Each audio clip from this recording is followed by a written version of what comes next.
This is Infection, the survival podcast recorded live on Tuesday, October 22nd, 2019, episode 249.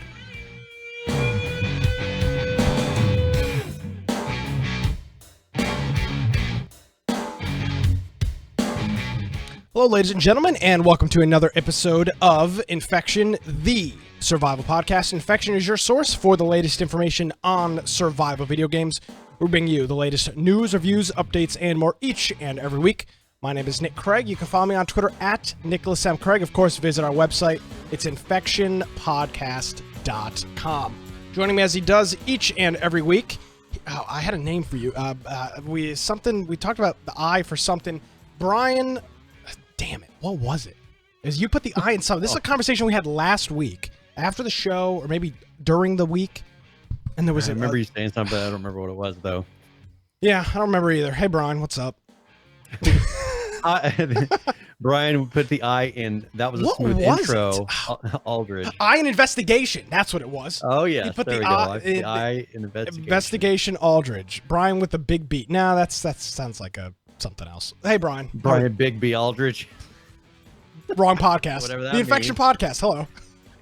Hey, if you want to find me at Boys to Computer on Twitter, of course, my blog, biteoftech.com, and make sure you go check out our website. If you go to infectionpodcast.com, make sure you go to the right-hand side where it says join our Discord server, and you'll notice there, it takes you to either a free app. You can do it on your desktop. You can install it on your mobile device. Really easy to use. It's totally free, and it's where we, first of all, do our games of the week. If you want to join us and talk while we're doing those, people are chatting throughout the whole week. And also, if you want to submit news, if you want to submit news that we then put into our show notes, it's something we look at that every single week when we're preparing the show. And that's the best way that you can do that. Also, we have a Steam group. If you want to get a notification, maybe you happen to be at the computer when we start our live show, you'll see a little notification pop up and you can join us, get in the chat. A lot of people give feedback while we're doing the live stream. We have our YouTube channel, our Twitch, our Mixer. Those are all the ways that you can watch us live.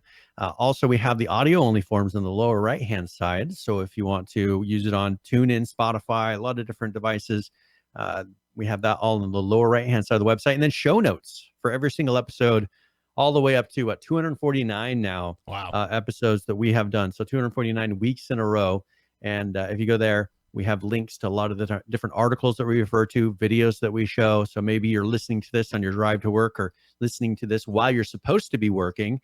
You can go later and watch the video and check out all those notes and maybe catch something that you weren't able to see. So I think that's it. Absolutely. Yeah, a lot of good stuff going on here. We are actually coming up to our 100,000th unique download on the audio version of our podcast. That'll be over the next couple. It'll probably be by the end of the year, as I look at the calendar. So that'll be pretty soon. That'll be cool. That'll be 100,000th unique. So the way podcast works is you get, like, if somebody listens 4 or 5 times, that counts as a download if they're streaming it. But our unique is approaching 100,000 unique downloads, which is, I mean, I've never had a podcast that's been this successful in terms of that amount, that reach. That's a lot. Well, I mean, if you wait long enough, eventually, I mean, you just may happen. If you just do the show enough, if you do 100,000 episodes and one person listens to, and you download it yourself each, as long as I download the episode every single time, I mean, I will reach 100,000. I download it every week. I make sure. I also listen every week. So, yes, so we're looking forward to that. I do want to thank our buddy Ferment, who hit us up with the resubscription here right before the show. I want to thank our buddy TechZone707. Both of them were shamed publicly in our Discord this week for letting their subs lapse. So we appreciate them hitting us back with the resub. We really do appreciate it. It is effective, and it really does help support the things that we do. It pays for it paid for our server, pays for some of the internet costs associated with that server. There's a lot of stuff that those Twitch either Twitch Primes or regular Twitch subscriptions help to do, including our potential trip out to Gamescom next year. We're still looking at that. I was doing some research on that this week. So we're planning on that. We're hoping on that. And if not, we'll definitely be out in Seattle for another installment of Infection Podcast and Friends Go to PAX. So with that being the case, Brian, Friday night, I decided, I didn't decide Friday night. I decided on Tuesday night of last week, hey, we're going to play the new Fortnite Season 2. Yes. Now, you left me to to fend for myself. I was out of town. Yes, Okay, I was driving. I think I was driving at that time. Same difference. I mean, you left me. My trusty co-host. And nobody showed up. So, now I'll tell you what. I played 5 solos. I got a solo win on my second, the first time I've ever received a solo win. So that was exciting. And then we played some. The rest of us are holding you back. That's what it is. Well, it's possible. Then we played some League, which was good. And then so people were willing to play League. They just weren't. Well, so like after like an hour or so of me playing that, I pinged a couple of people that were playing League, and I said, "Hey, you want to come play that?" So we did that. And then it was either Saturday or Sunday. Myself, our buddy Tag, and Sean played squads with a Phil, and we got a quad win, which was a squad win, four-man win, which was awesome. So, you know, I'm not trying to brag or anything because I didn't build any of the games, and I didn't really get that many kills. But in the solo game, I did get 8 kills, which was impressive. I mean, I don't want to brag, but I've kind of won a couple of games Fortnite recently. So season 2 may be where it all swings around. By the way, oh, go ahead. I was just going to say, were you sober at the time? Because the only time I really would win when we were playing H1Z1 was I don't remember it. I was on a sleeping pill and I got first place. It was great. The dangerous things can happen. Yeah, no, I was totally sober. I mean, come on. Why would you say something like that? Just making sure. So I'll tell you this. Secret. Here's my here is my quick over my 10,000-foot view of Fortnite Season 2. They have added a whole bunch of things that make the game a lot more polished from a this is a AAA title style of game. They've got the UI elements are totally cleaned up. The way that you load into the games is a lot cleaner. There's a lot more notifications and things in game that are a lot cleaner. The text seems to be a lot crisper. The layout of some of the UI just seems to be. It feels like a AAA title. Not that it wasn't before, but it's got the crispness of some of the things. Like when you get an achievement, I guess is what they call it, right? You get an achievement in game. Before it would just like pop up. Now it's like a legitimate thing. It pops onto the screen, it wipes away, there's a sound effect. It felt a lot more polished than it did previously. So it's out. There's a new map. You actually discover the map as you run around it. So when you click M, originally everything is like kind of blacked out with a bunch of question marks. So as you run around the map, you discover the different zones, which I think is pretty neat, which is typical to an actual story game, a single player story game as you discover the map, Red Dead Redemption. So that was neat. It was good. I had a good time playing it. Played for about an hour or so. Got a win. Played for a while. It's not my kind of game as it wasn't before, but it's still fine. It's good to play.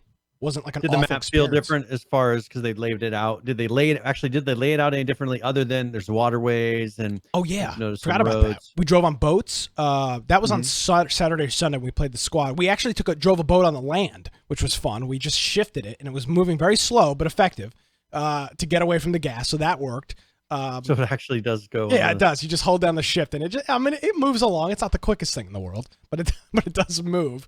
I saw some gun battles taking place on boats. They added zip lines, which I don't think were in there previously. There was some gunplay going on there.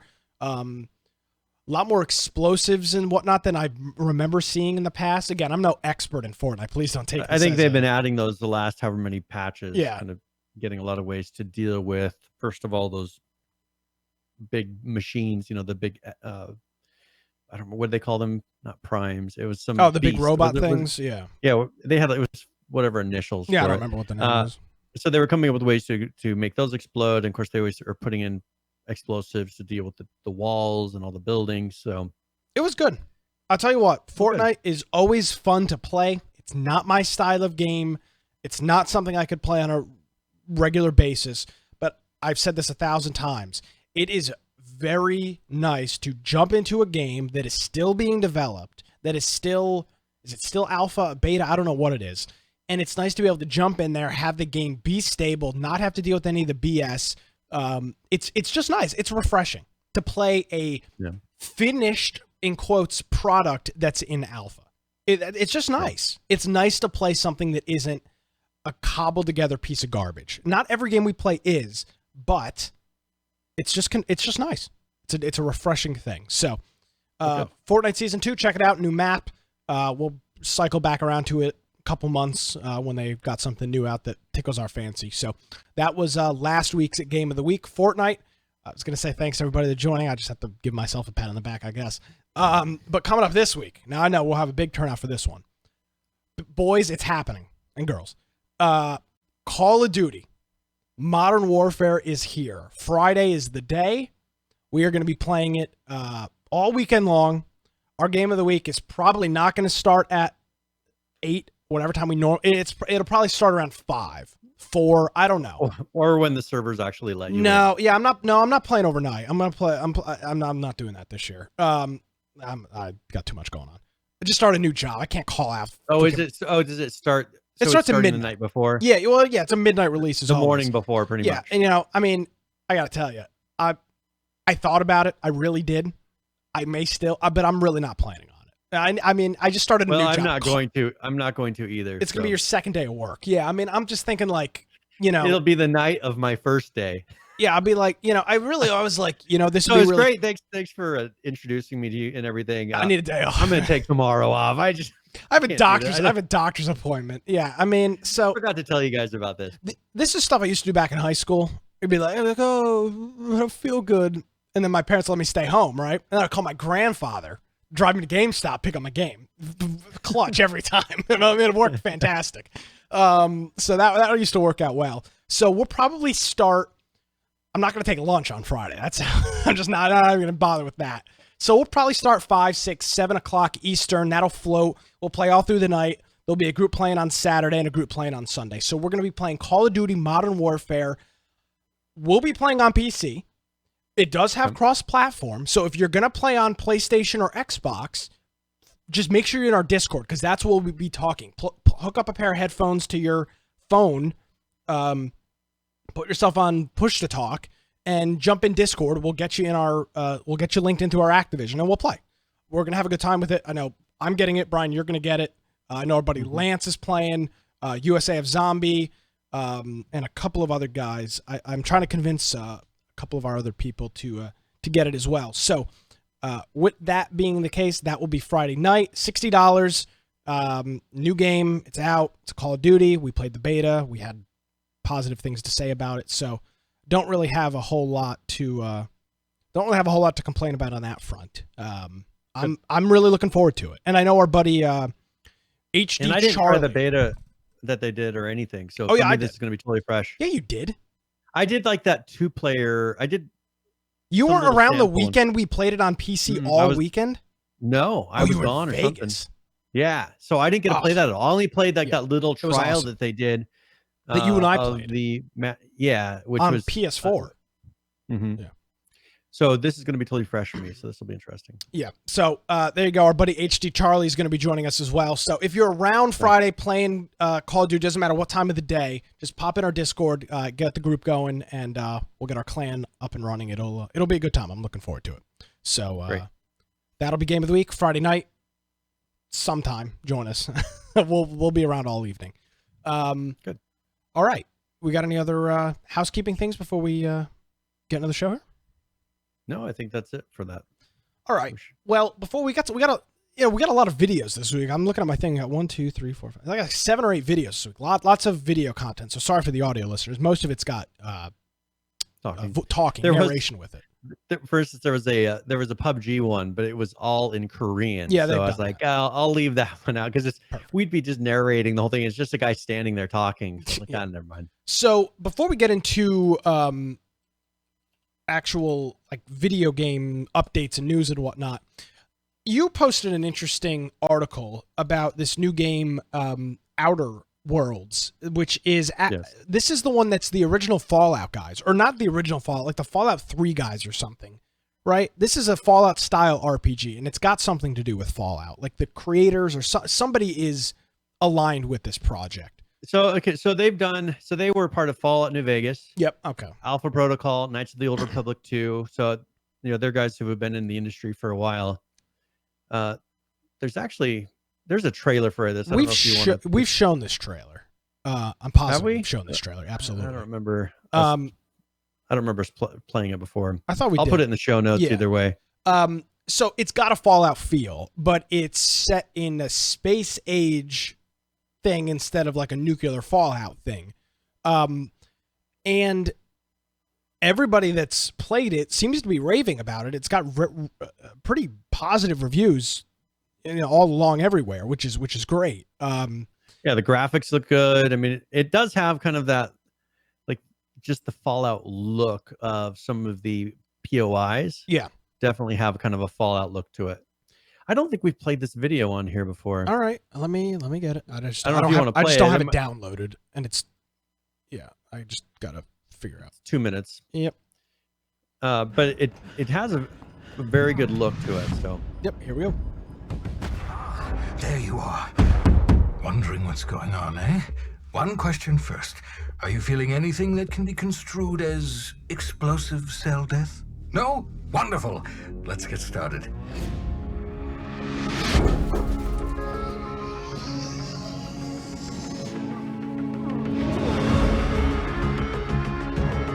Welcome to the edge of the galaxy, the frontier of space.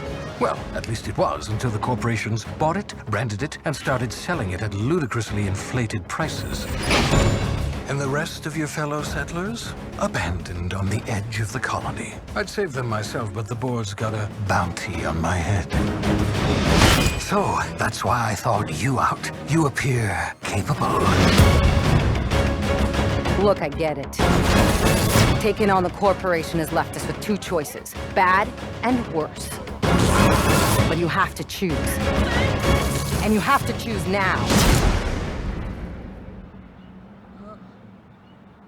You know you didn't have to shoot either one, right? But it's fine, I guess. You just keep being you.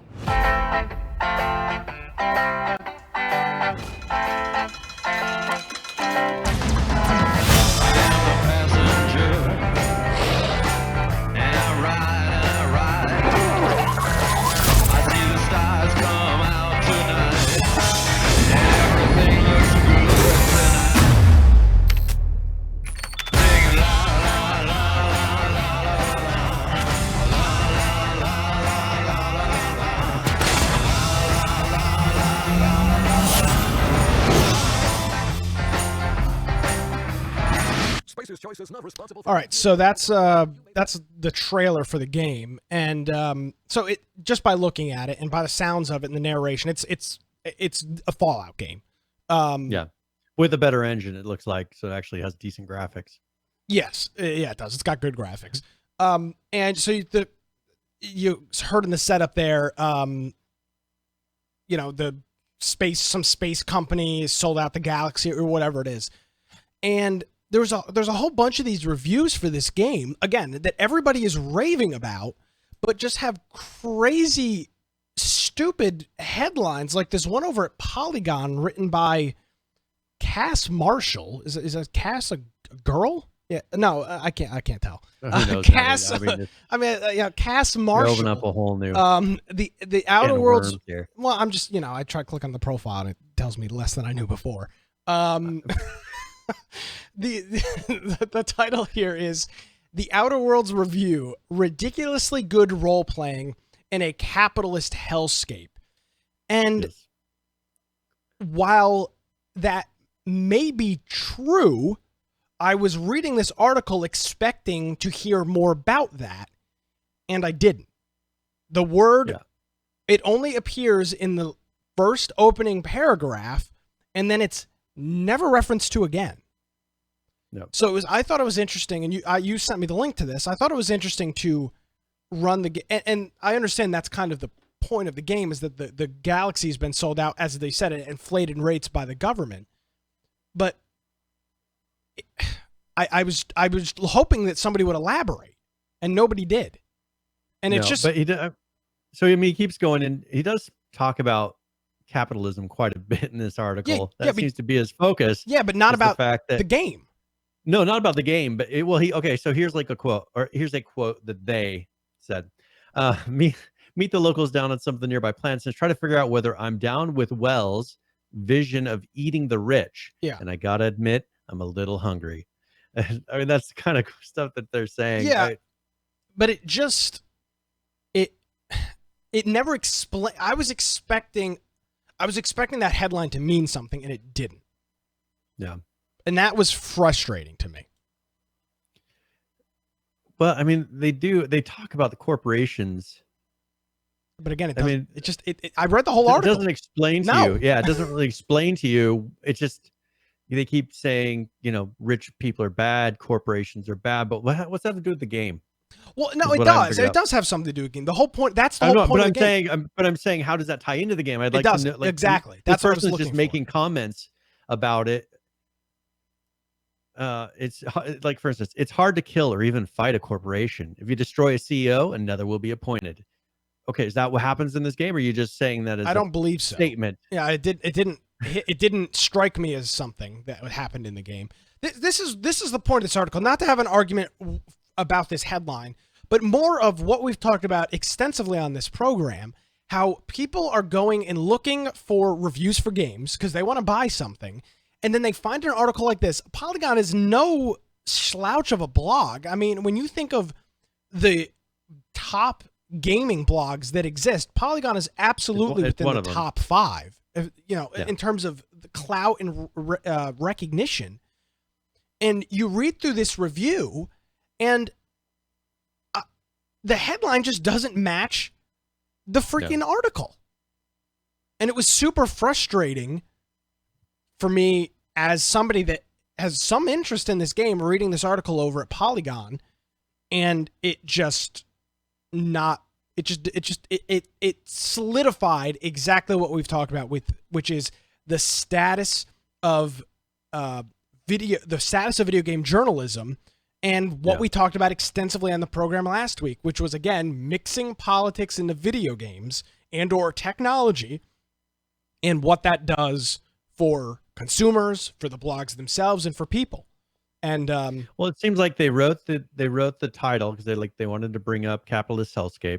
They got to make sure they put that in there, and then they had some bullet points that they wanted to reach, and so they wrote an article to fill in all those bullet points rather than saying, I'm going to write about this game and tell people why I like this game and what the game is about. It's a very oddly written article, and that's why for me, I just read it and I was like, this is just strange. This is one of the worst articles that I've seen. Not the worst. There's plenty of bad ones out there, but this is one of the less cohesive and just very odd the way they wrote it. And so I just I posted it in there. I didn't originally put in the show notes, but I just thought it was interesting because for me, it was more about the fact that Polygon put this article out. Oh, it doesn't surprise not so much about the game itself. The game looks interesting. It could be very good. Yeah, I mean, this is like the head article on their website. It's got a big old box. And this same game, I keep saying it is the head article. Like Outer Worlds is getting the head article on a lot of different. It's a brand new game of the main blogs. But there's a lot of brand new games out that aren't getting there. And I'm wondering if they're just kind of going, because a lot of times you see one of them will pick up a story and the other ones will write very similar articles on all the other main blogs that are about the same topic. Yeah. It's like they're kind of working this all out together. Yeah. I just found the review to be very interesting. Obviously, that's the whole point of a review. It's a person's opinion. I was disappointed, and all it did was... I don't come out the end knowing whether or not I want to buy it. No, because the title doesn't match the review, and the review doesn't really review the game. It hits bullet points of what the game is, but for me, it was frustrating and just solidified why I don't go to any of these websites, why I have none of them bookmarked on any of my browsers anywhere, and why I never go to them. I do not. I mean, the only time that I go to these websites is when we're pulling up links here on the show. I don't go there. I don't like them on Facebook. I don't follow them on Twitter. I don't see it because it's just everything that they produce is like this, and it's super frustrating as a consumer. Well, and even like listen to this. Each area is like a dense little croissant. Okay, what does that mean? Is that good? Is that bad? I don't know what that means. Then they talk about how I would recommend people go read the article because it really for capitalist dystopia where people work themselves into their rent-controlled graves. It's not too bad to explore. What does that mean? So is it a good map or is it a bad map? No, it's just somebody trying to push a political agenda. Yeah, exactly. They just want to say that corporations are bad and we need all live for free. Everything be so much better. It was annoying because I didn't learn anything about the game. I did go over and read a couple of other reviews and none of them seem to signal the same thing. So this is somebody that is Clearly trying to put they want to push. Oh, but the point is, what we talked about is, again, not talking politics on the show because we don't. We're not going to tell you what our stances are because it's irrelevant. But the status of video game journalism, why these websites are getting less clicks each day, month over month. It's a consistent slide down the slide of less traffic, less hits, less clicks. And I think personally this is why. So, interesting article. I appreciated you posting it. I read it and I was like, what the hell's going on? It was the weirdest. It was the weirdest thing. Yeah. All right. So a game that, well, okay. So this is one for pretty much for Saul. Saul pushes us to all play this game. Crusader Kings. Remember this? Ridiculous. So they announced a Crusader Kings 3. Nice. And here they said, I don't know what 2020 Crusader Kings 3 will let you build a dysfunctional family in 2020. There's some joke in there. I guess I'm not really getting it, but this is an excellent game. If you want to play the trailer, and then we can talk a little bit about it, but this is a very hardcore game if you're into this style. Yeah. Young William, you are the heir to a great legacy. In time, armies of thousands will be yours to command. Knights will flock to your banner, and with the gold that will flow from your lands will come great influence. A good marriage could anchor your bloodline for generations to come and secure the throne. But the ways of power are hard, and there are many lessons to learn, young William. And today, you will learn the most important of all. Real strategy requires cunning.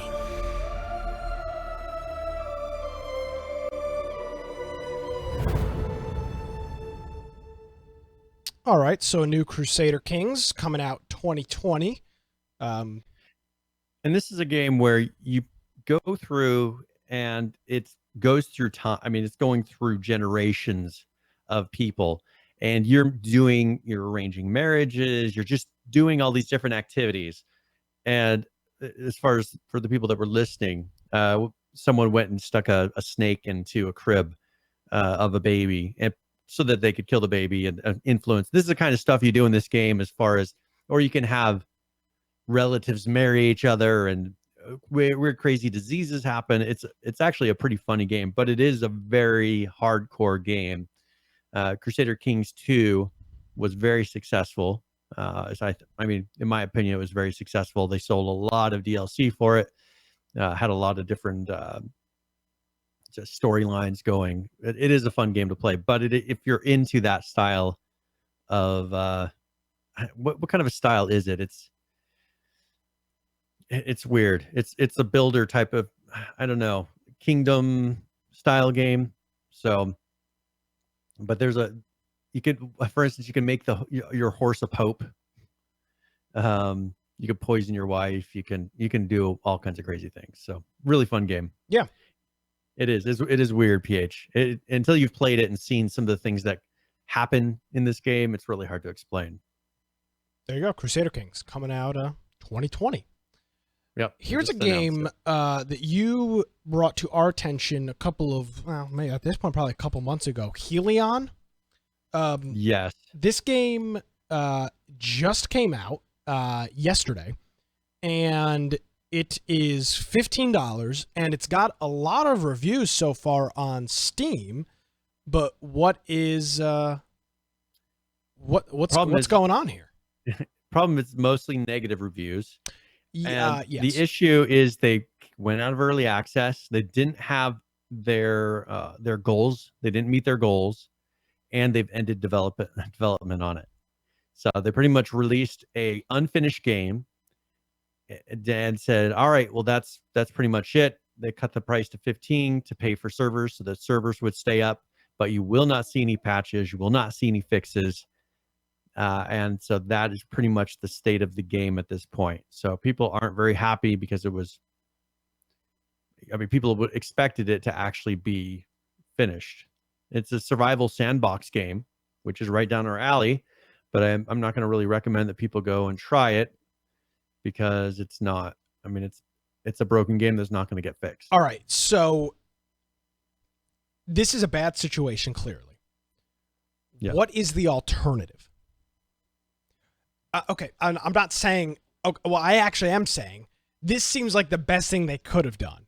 Releasing the game, cutting the price, and saying... There you go.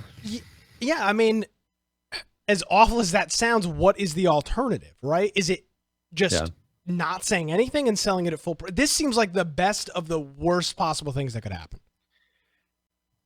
Yeah, and I remember when we announced this, it looked like an interesting game. It looked very ambitious as Very far much as the so, game. Yeah. As most of these space games tend to be. Yeah, but it looks like they were a little bit too ambitious and they couldn't reach their goals. I mean, they weren't able to actually make this happen. So I am curious, like, how broken is it? Well, is it how playable is it? Let's play Nick Reed's Steam reviews. Hold on. Let's. It's got mostly negative reviews recently. Do not buy. Avoid this game at all costs. The development scrubs have now abandoned the game in a news post today. Okay, it's beyond their capabilities. Abandoned by the devs. Nobody's actually reviewing the game. All the reviews are that they abandoned it. Yep. Yeah. Here's a positive review. Actually, this guy's got 24 hours. He says, "So Helllion, a hardcore survival multiplayer game set in the distant future. Note the keyword here the keyword here, not hardcore. Though, okay, that's not even a coherent review. The game does feature single player mode, but most of the challenges come from other players in a multiplayer server rather than environmental stuff. So it's more of a PvP than a PvE. Overall, it seems like the reviews prior to this early access launch must have been positive, because all reviews are mixed, and there's about 2,500 of those. But the fact now that's why I'm kind of curious. It might be not a horrible game, but people, but it's full of bugs. Steam reviews go. Yeah. They turn around and just slam it. So, I mean, someone in here did say, it's supposed to have factions, additional ships, trade posts, and they pretty much tossed that. They weren't able to complete that. And a lot of the issues they're running into, they couldn't solve. And so they said at this point, without an influx of new players, the game doesn't pay for its own development. So the question I have more than anything else is, where does Steam lie in this? Because you've got now a developer that is stating that they are releasing an unfinished product and selling it on Steam's marketplace, and that they will no longer support. Correct. This is bad for Steam. This is as bad for Steam as it is these guys, because this just feeds into the narrative that every game on Steam is a broken piece of garbage, and that's literally apparently what this game is. I haven't played it, but they're not. They said they're done. It's not fully finished, and PH is saying it actually does get updates. It doesn't. They said they're stopping. They're not doing any more updates. Yeah, the game will not see any patches or fixes from here on out. And the control of the official servers will be handed to their Discord moderators. So this game. Or I think I think they're talking about Counter-Strike 1.6 gets updates. Yeah, this game is not getting updates. Yeah. So I think it's interesting that, first of all, the Steam is still allowing them to sell this game because they are selling. Okay. I think it's interesting that they're selling the game because nobody else is going to buy it. They say the $15 price cut is to pay for servers to stay up. Nobody's going to buy the game. I mean, nobody in their right mind would purchase the game at this point. So do you think that Steam should make some sort of a tag that says this game is no longer being supported or is no longer being developed? Yeah, absolutely. I mean, I think there needs to be a big old disclaimer on the front of the page here that says, when you go to the Steam page, there needs to be a big old red banner that says, hey, this game was just released. It is no longer supported, and it will not be receiving any future updates. Yeah. Because that's kind of the danger. I mean, you can look at the reviews and say what you want, but if someone comes and purchases this, may not know all these things, like this article, for instance. They may not know that, okay, this is no longer being developed. Well, here's the other thing too, is it's still showing up in Steam search. And we've seen this with other developers. They have unindexed their game from Steam to, you have to have the URL to get to it. And their concept is, well, we don't want to publish and promote the game that isn't finished, but if people still want to buy it, they can. But this game is full on, it's just full on promoting that it is not done, not ready to go, and they're not doing anything about it. Yeah. So I think, and that's the issue. I think that the best thing would be for Steam to come up with a way to label these, because that is something that is different when you look at PS4, you look at Xbox, and even look at the Epic Store. Those games are generally all supported. They don't sell a game that is not going to receive some sort of an update if it's found to be broken, because it'll most likely be removed from a store. Steam doesn't seem to be backing that up, and there's nothing, like PH pointed out, H2O is probably still available for purchase. It's not in the search. It is still available Is it not? for purchase. Again, I don't have a problem with games that are not being developed being on Steam. That's not the point. I'm not asking Steam to remove the game. I'm not looking for But Steam what about a point where it is pretty much broken? Well, that's my point. Is this is this is going to show up as a new game for people, because it literally released yesterday. A new game that is not getting. People are going to look and say, "Oh, this game came out yesterday. This is a new game." It's a new game that's not getting updates, not getting developed, and does not have a future going forward. Yeah. So I just think a disclaimer. I'm not saying Steam needs to babysit us. Let's not jump to overreactions on things. I'm not saying Steam needs to be pulling games off their platform. I just think when a game gets launched and the game launch date is 24 hours ago, and they've already released a statement saying that the game is not going to be updated, not going to be developed any further, and for all intents and purposes is DOA, that there should be a freaking disclaimer on the page. Yeah. That's all. I'm not saying you can't buy it. If you want to go piss away $15, more power to you. I think but it's super misleading. I think they should make a banner that says abandoned. I think Maybe. that it should say abandoned. That'd be very clear, because here they're saying it will not see patches or fixes, which means that if there's a game-breaking bug or something that makes it not launch correctly, they're not going to fix it. It is an abandoned project. Yeah, I don't even know. And the craziest thing is they're hoping enough people buy it at $15 to pay for their servers going forward. That's not going to happen. So within probably less than 6 months, you'll see those servers be shut down as well. Yeah, because nobody's going to buy the game. I mean, it's not done, and it's not going to be done. No, and that's the issue here, and I think that is going to be, and they ran into this a lot. Steam has been struggling with this ever since they opened the Greenlit program. Yep. Where there's just tons of trash tossed onto the market, and you're looking at like, okay, yeah, they pay $100 fee to list the game. Pay $100, and the game is in there, and it was inundated with trash games. There's no curation. They got rid of that, but there's still no curation with this, unless it's something that's ultra violent. There have been a few things that they have taken down, but there is no curation with, all right, this game actually works, or this game is supported by a dev. Yeah, but here's the thing. Which maybe they could come up with a way to label them and just say how active they are as far as development. I don't need a curation. I don't need them to say, hey, this game gets updated every 3 weeks. I don't need that. I need from Steam, when a developer publicly states that the game is no longer in development, I need a notice for that. Yeah. If a developer just goes MIA, that's a different story. I'm not asking Steam to pick and choose. But when the company releases an update on Steam that says we are no longer developing or supporting this game, I think a banner makes sense. Yeah. That's all. And it's going to take people just getting frustrated. Yeah. And competition. We've always talked about that. Competition, if other markets if more markets come on, and then other ones are curating a little bit more. I mean, Epic totally curates. Epic they curate 100%. Well, that's why you see there's not that many games, though. There's not that many games, and they're very picky about what goes on there. Yeah. So that's kind of the opposite side of it. But then you have Steam, which does almost no curation. Mhm. I think that some of the middle ground markets that might be coming up would be well received because people at least to know if they're in there, that it's a working game that they're purchasing. That's what the PS4 marketplace and that's what Xbox. If you buy a game on there, it works. Yeah. That's not a guarantee with anything on Steam. Absolutely.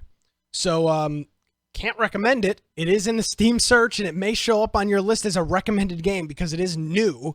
But if you see Helllion pop up anywhere, I mean, I don't know how anybody could recommend it. Yeah. It's an unfinished game that's apparently littered with bugs and is not going to be supported going forward. So, again, as crappy of a situation as it may be, I think this is better than stringing people along for a year when they're not actually going to be updating the game. I do, and I've been consistent on this, Brian, super thankful and appreciative to developers that are upfront about a project that is not going to work, not continue to be developed, and just being upfront about that instead of this. At least they did do that. And they are saying, you know what, here's the situation. So in that way, they're releasing it, and they did it probably in the best way they can. But I don't see the point of even keeping it up for the limited number of people that are going to play. You're trying to get future people that aren't going to play it to pay for the people that may be playing it already. Well, let's see how many people are playing it. I mean, this is just, I don't know why I didn't think about this. Helllion. I mean, I can't imagine it's a huge group of people. Let's see. Helllion. More than, do you think it's more than PlanetSide Arena? Definitely. No, that's not true. 24. 24 people. So they're going to keep up how many servers for that? I don't know. There may be less. There's actually 28 people playing PlanetSide Arena. That's a neck and neck race. Oh, okay. I was going to say, I wonder which one. Neck and neck race. Huh. Their all-time peak was only 1,900 players, and that was 3 years ago. So, makes sense. The game doesn't even have 50,000 copies sold. Yeah. So that explains it. There you go. Not recommended by Nick. By me. This is your story. What do you mean? What is your recommendation? I know, but probably not a good idea. Okay, so not recommended by you either. You're just trying to make me the bad guy. You can, if you think this game is really good, send an email to brian@infectionpodcast.com. He would appreciate your email for sure. Yeah. Yeah. Speaking of that, Brian, it is it's holiday season. We're starting to get the trickle in of holiday updates. I think we covered one or two. There's lots of Halloween week. things. There's lots of Halloween things, but there's also an update for a game that I know a lot of people are waiting for, and that is Dead Matter. And they are doing an update. Well, their update's not around that, but it is around a holiday that takes place in Canada land, the hat of the United States. It is their Thanksgiving weekend, apparently, coming up this weekend. So, or no, this past weekend. They just had. Sorry, was this last week? You're right. This was last weekend. Yeah. So they had their Thanksgiving season up there, and with that, there is an update here. So they now have a form up and running for Dead Matter. And these game forms, I guess the developers find them useful because every game has one. I've never been a big fan of them. I think they're just kind of, I mean, I don't know. I'm not. It's a way for you to kind of communicate with the active community. Yeah. You'll have 1 million people drop into your Discord. Yeah. They're not really the dedicated ones, but for you to actually go into a forum, that means you're all in. It's playdeadmatter.com/forums with an S, so you can go ahead and make an account. It looks like there's like 150 members on it so far.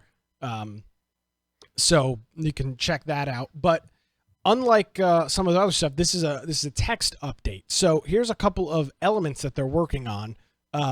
Their developer Nomad is the guy that works on, I believe he works on like the gameplay mechanics.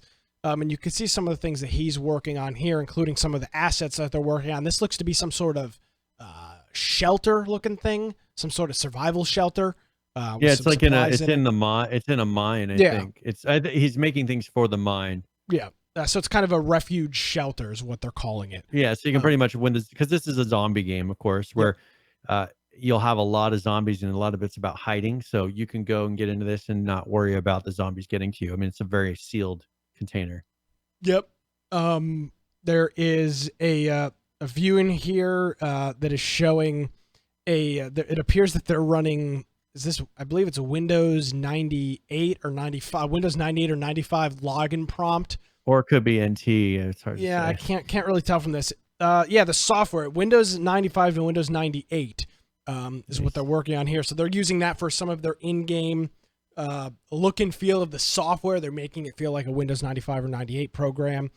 We've got some guns here. What are these called? These skinned guns. What are these called? Assets, models? What would you call something in this? Yeah, state? it's a model. It's just a model at this point. It's not. There's no textures or anything applied to it. It's just a pure model. So this is some sort of AR. It looks like it's an M4. This is an M4 here. You can see a couple different models of that. They're working on different door programming, which I know people may joke about. If doors don't work correctly, it is game breaking. How many times have we seen developers remove doors? Okay, can I get, just from a developer point of view, can I tell you what a pain doors are? Yeah, that's the show title. Doors are hard. Hard doors. But the issue with doors, first of all, there's a lot of different states of doors. And what I mean is there's an open state and the closed state. They could have ones where it's like open, at a certain degree. And so 3 states. But you know what I'm saying? Like it could be like 45 degrees, it's open. 4 states. Well, when you log into a server, what happens for the new player? They have to know the state of all those doors. Yeah. So you have to do a special thing that when someone logs in, it sends them, it first looks and see what the states of all the doors in their area are and then uploads it to them. Because if you don't, you walk in and one door is open for one person, it's closed for another. And that's why you had games like H1Z1 and what are some other ones? There was a couple other ones that removed all doors in the game. Yeah, it was one of your games that you backed. Another one of the gems that you put your money behind. And so there were no doors. And even didn't let's see. Did Xera have no doors initially? I think day one he had no doors. Disable doors. Yeah, there were no doors. And then he got them working later, like the next day. So doors are a pain. So it's good that they're spending some time with them. This is the thing with doors, and we're not having door talk here, but doors are one of those things that if they don't work correctly, the game is almost unplayable. If they work fine, it's never talked about, it's never mentioned, it's never seen.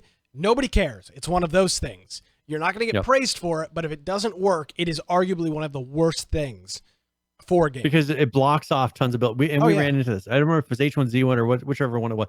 And I think even Xera, when the doors didn't work, there was all these buildings that had all these loot and all these things you're supposed to get to. And none of them worked. Oh yeah, and Black Death as well. Thank you, PH. Black Death was one where they had all these buildings and things that you could claim, but none of the doors worked. So you couldn't actually go into the pub. You couldn't actually claim any buildings, and so half the features didn't work day one because doors wouldn't open. So exciting. Yeah, doors. Anyways, doors. With that, there's going to be a pretty extensive perk system. There's a whole list here of things that you're immune to suppressive fire. I'm going to read the descriptions, not the names. Characters need to eat less. Characters need to drink less. Faster vaulting, faster crouching. AI has a harder time detecting you. Less likely to get drunk. Heyo. Characters use medical items faster. Better with pistols. Better with rifles, shotguns, melee. Faster crafting. Faster swimming. There's a whole bunch of these things. So you're really going to have to spec out a player. And there's also some negative perks as well. One of them is called Clumsy. You make sounds when crouch walking. Fast metabolism means you constantly have to eat. Character needs to drink more. You have a higher chance of breaking bones. Slower walking, running, and vaulting speeds. Peanut allergy. Can't consume products that contain peanuts. That's super meta. Diabetes, which we've seen. You have to receive insulin. Lactose intolerant. Can't consume milk products without negative effects. That's going to be a messy one to deal with. So there's going to be a pretty extensive perk out system, and you can see a little bit on how they're working that out here in this UI. This is something for me, Brian, that I appreciate reading, but if it's not done correctly, the game can get very overwhelming. And the best example of this is Scum. They've got some of the most in-depth kitting out perking systems for characters, but it is so freaking overwhelming that it's a turnoff, at least for me. Yeah, well, once you the issue with Scum is that once you started really playing it, it actually was fine. Like I found the whole system easy to use, but for the initial player who goes in right away and looks at that, it's just it was overwhelming. What is all this? Yeah, it was overwhelming. But I think in the long term, it was a pretty cool system. Yeah, whether or not it was needed, it was it's kind of a geeking out thing. But I played it for a while, and I was fine with it. It was easier than Atlas's whole vitamin system. And that thing was simple, but it just didn't work. Their system worked in Scum, but it was a little bit too much information. They geeked out on it way too hard. Agreed. So I hope this game has a good balance. I think 7 Days to Die does a good job with its perk system. We talked high praises about that last week. So if this follows kind of a 7 Days to Die perk system where it's pretty self-explanatory, it's relatively simple to do, it's not crazy overwhelming, I think that this will be great. If it is too overwhelming, it can be a huge barrier to entry, which is something that we used to talk about a lot when all these games were popping up, was barrier to entry.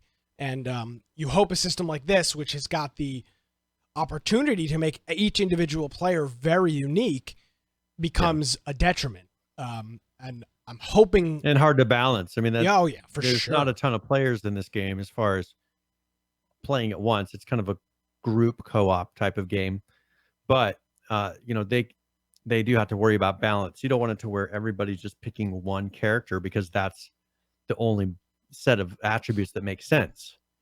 You want it to where they feel like whichever one of these they choose, it's still a valid character going forward. Like those perks actually make sense. Or else you get everybody doing one build. Yeah, exactly. And I don't think they want that. You got your OP build. Here's some more models and some different things for the Dragunov, which is a sniper rifle, as well as I guess this gun is called the C7/C8. You can see some of the different models on this and how this one's actually skinned. I think that looks pretty cool. And then outside of that, just some other things that they're working on.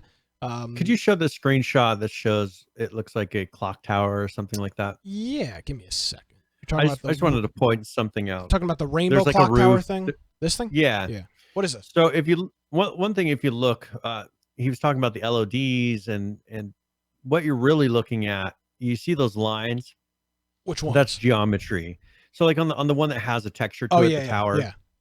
You can see the little lines. That's the geometry. So if you have something that has geometry, let's say edges, to make, for instance, that archway, you have to have some sort of lines to be able to do that. You can't just make an archway without having multiple cuts, I guess would be the thing, or multiple edges. And so you see there that they've really gone in and meticulously cut that up, so that it's not just a ton of vertices, is what we call them. It makes a huge difference in the model, because you'll get an object that has 70,000. What is an vertices. Object? Not everybody's. So that's one solid object. So like a building could be an object. A building could be, or you could have pieces of a building. Like on the left, there's a roof there. There's that clock tower.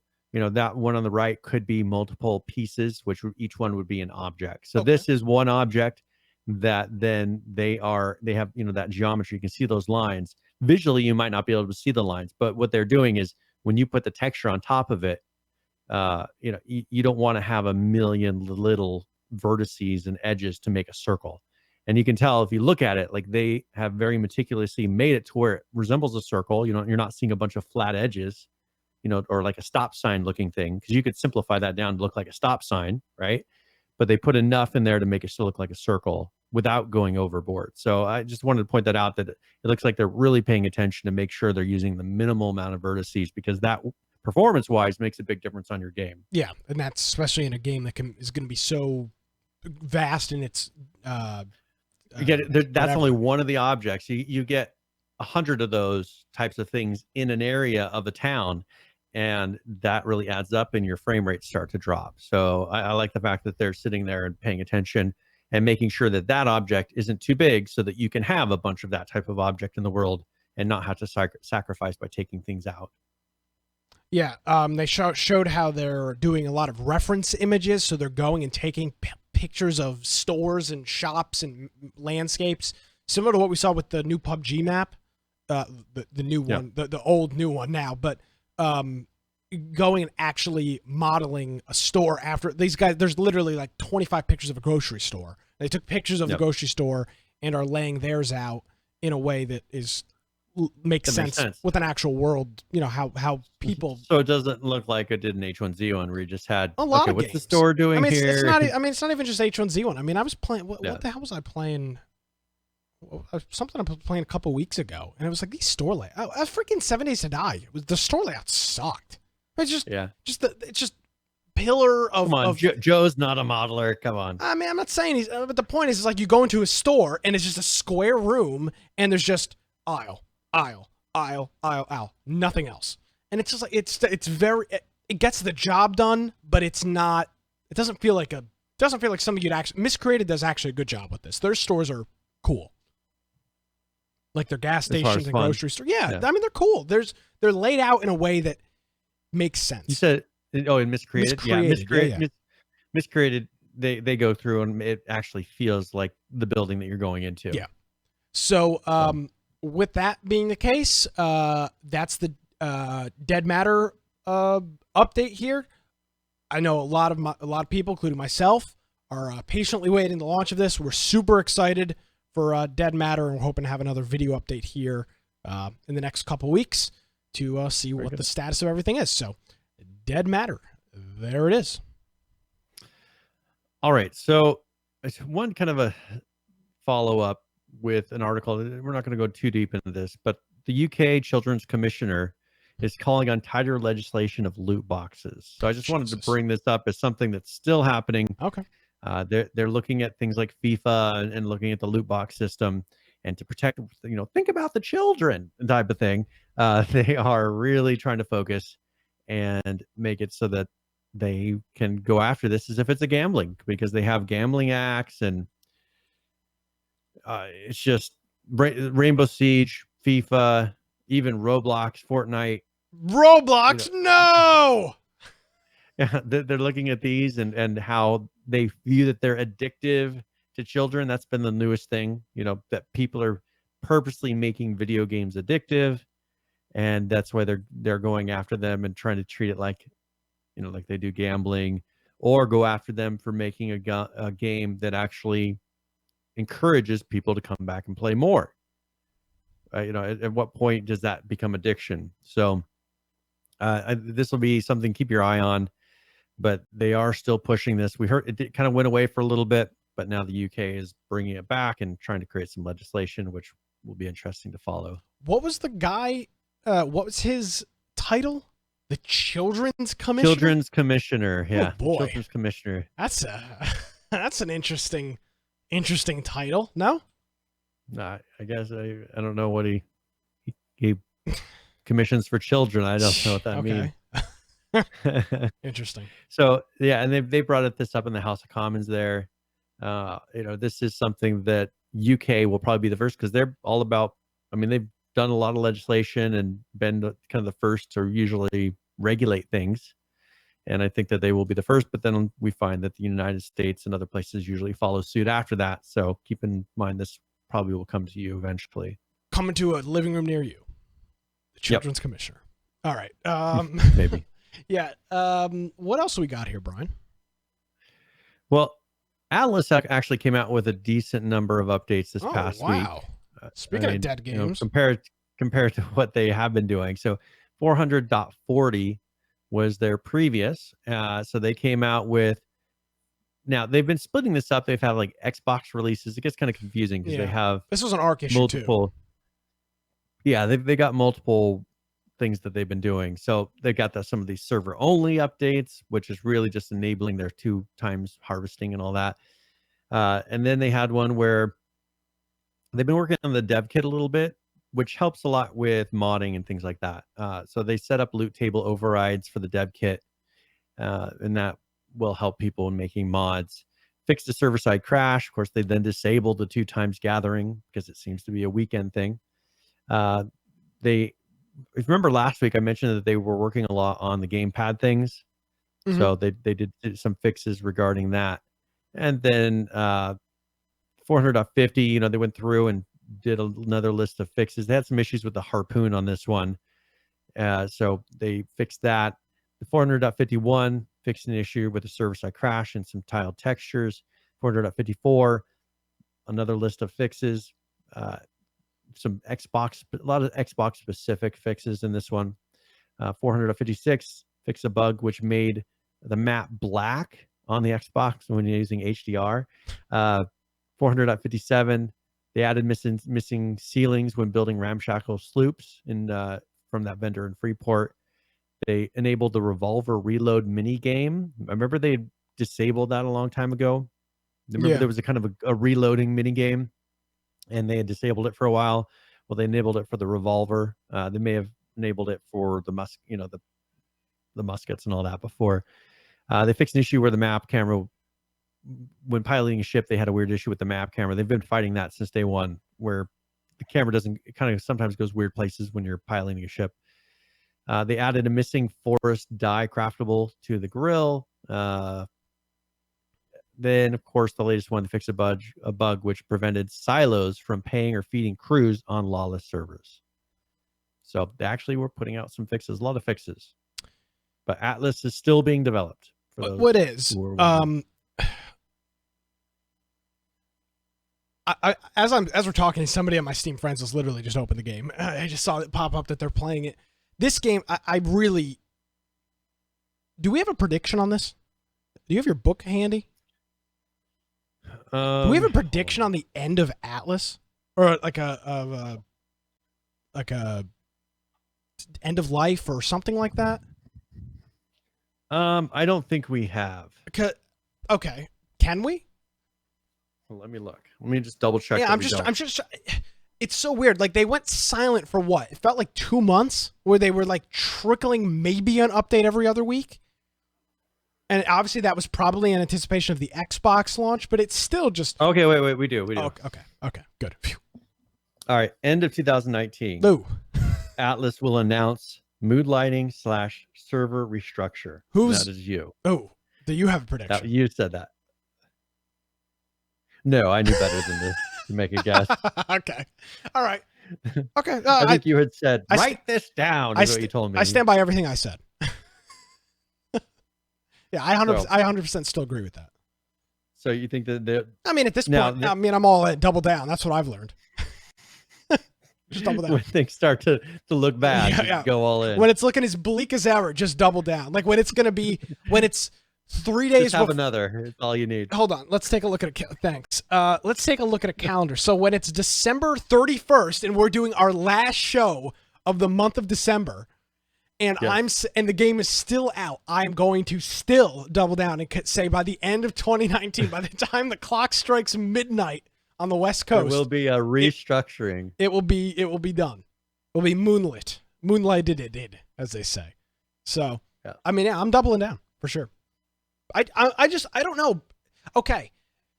Maybe the Xbox version's got a whole lot more players than we will ever see, and maybe that will continue them to push the PC version through development. But if we look at who is playing this game, there's like 1,000 people. Yeah. So I don't see which is a fraction, and they have multiple sets of servers. It doesn't justify the servers. Yeah, I mean, there's like 3,000 people playing the game. Now, I'm not saying that's not a lot of people, because we have games like Miscreated that don't have anywhere near that number. But this is an MMO. So it is. With a map that holds what? 40,000 players. Yeah. 40,000 players on a map. And there's 3,000 people playing it. And they got multiple zones, and it's not just one set of servers. They have multiple sets of those ones that are supposed to hold 40,000. Yeah. They won't end up shutting down by the end of the year because they just released it on Xbox, but I don't know how they could possibly keep it running. It doesn't make sense. There's no player base to support it. Yeah. And it's a big company. This is not like a couple guys playing a game. This is a development group out in were they in Seattle, I think, is where the Ark people were. Yes. Or San Diego, something like that. No, they're outside of Seattle. Okay, They're yeah. in the Seattle area. So there you go. I just don't see it. Yep. So we'll see. I mean, they went a while without putting any real updates out. So I was kind of surprised to see so many. But of course, I've mentioned through this, there's been a number of these that are really pushing on the Xbox updates. Yeah. So another game, PUBG. Oh. They are now doing a test for on the test servers. They have 5.1. Okay. They did have. There's a video here, but it's just all in Korean. Oh, exciting. So and it's just him mostly talking. You can't do your live translate? Oh, I can. I mean, I can read it if you want to play it. I was kidding. I was being facetious. Okay. I wanted you to be like an interpreter, like when like during the Nintendo events where the guy's doing the keynote presentation and he's saying a bunch of things in Japanese, and then 40 seconds later a guy translates it to English for the Nintendo Direct. That's what I was hoping for. And you're not going to do that? I mean, I can try. I can try. Okay, no, I'll pass. So one thing they're doing is they've added some new loot, types of loot to the game. And I mean, they have their survivor pass that they're doing. Badlands is what they're calling it. They've been, of course, reworking Miramar. So they've refreshed some of the areas of Miramar. And then they've been adjusting and balancing the spawn, the way the items spawn. So they've increased the number of AMRs, decreased the DMRs, just increased some of the other weapons, reduced the number of pistols, and they increased the helmets, bags, and vests a little bit. And they have those vending machines in there that they're placed around Miramar and Camp Jackal, and so you can go in there and get painkillers, energy drinks, things like that. It's pretty cool. Yeah. Survivor Pass Badlands, they have on their missions, rewards, things you can get for doing that. So if you're interested in it, go check it out. They have a community mission system. So even if you don't have the premium pass, you can join together with the community and then get in-game skins and things like that added. I believe, and I could be wrong, but I believe early Fortnite did this. When you played with somebody that had Battle Pass, was it Fortnite? Some game, when you had one person in your party with the premium, it would give you additional, it would give you the same XP boost they got. I thought it was Fortnite. Maybe it was something else. Maybe it was PUBG. I don't remember. But one of these games had that kind of like one guy in your party has to have it, and then everybody kind of benefits. I remember it happening, but I don't remember what game it was. Yeah, it was definitely a BR. I think one thing they're doing with this, like with the community mission system, is they're helping you to kind of tell the story of Miramar, which they haven't really done. I mean, you know me, I'm always about like, okay, how did you get here, Mr. Story?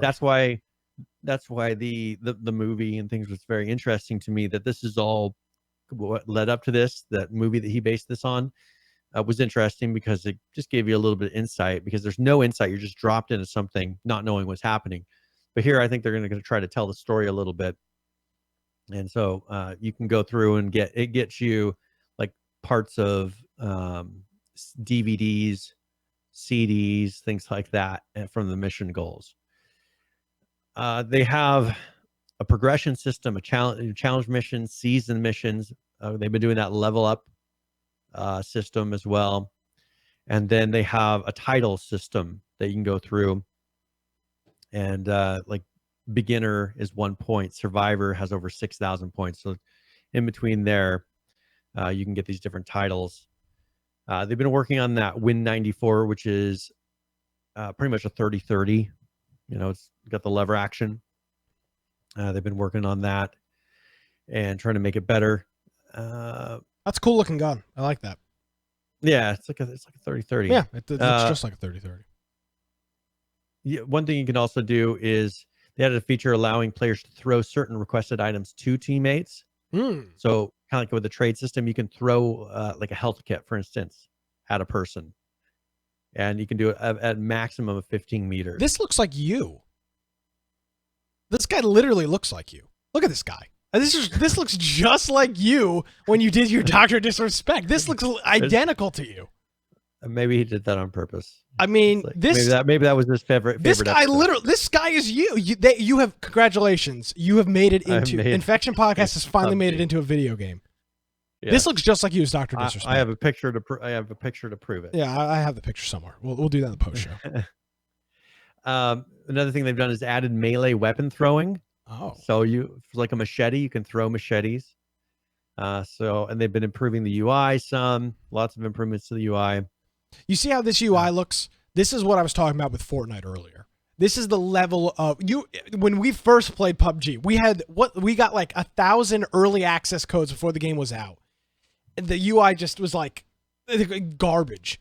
This is the level of stuff that I'm that is refreshing to see in video games that are still being developed. This is what I'm talking about. And it'll be refreshing to play. It'll be refreshing to play Call of Duty this weekend because almost all the elements of the game's UI will look just like that. And that's super refreshing. Yep. So I think that pretty much wraps up. I mean, they've done some things to the world, adding some billboards in Miramar for the PUBG Global Championship. They added a plane banner, just some things for kind of promoting some of the different tournaments and things that are happening. And other than that, I think it's been fixes. So a lot of changes. I mean, this is a big patch. So if you're into PUBG or maybe you haven't played it for a while, this would be a good one to go and try that test server, or when it comes out for the 5.1, go ahead and do it. But I mean, having even just being able to throw melee weapons and throw things to your teammates, it seems like they're adding a lot of things, trying to keep people interested and keep it fresh. I mean, Fortnite has their way of keeping things fresh, and I think this is PUBG's way of doing it. Yeah, at a different level. All right, I want to talk about my favorite game, and that is, I fraudulently slip with this all the time. That is Dead by Daylight. Now, something that we've been waiting, and we looked at the roadmap however many months ago at this point, and they were always talking about the archives, the story of Dead by Daylight, and there really isn't any. There's a bunch of killers that are trying to kill you, and there's a bunch of survivors, but there's never been any story. And for people like you, Brian, you've been pretty adamant that that's a very important thing. I, on the other hand, never really thought it's the biggest thing in the world, but nevertheless, they have finally introduced their archive system, and there's a little trailer here that talks about that, and also something new that they're adding to the game. So this is Dead by Daylight and their archives.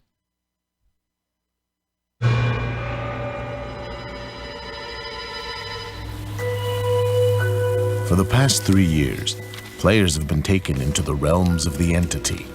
Soon, a new experience will bring them deeper in, revealing unspoken secrets of the past as they meet the torments of the present. Welcome to the Archives. A brand new feature available to all players, which deepens the Dead by Daylight experience, with new challenges and unique rewards issued every mid-chapter. Each release includes a tome and a rift. The tome provides free content, unlocked by players as they complete challenges. Different paths lead to different rewards. It's up to the players to choose what they want to unveil. The tome is always available and can be completed at any time. And there's more. Introducing the Rift, which provides even more free content. And with an exclusive Rift Pass, unlock access to premium rewards. The Rift starts at the beginning of a new tome and is only available for a limited time. After that, it will be closed for good. Each new tome will provide new challenges and rewards, expanding the world of Dead by Daylight.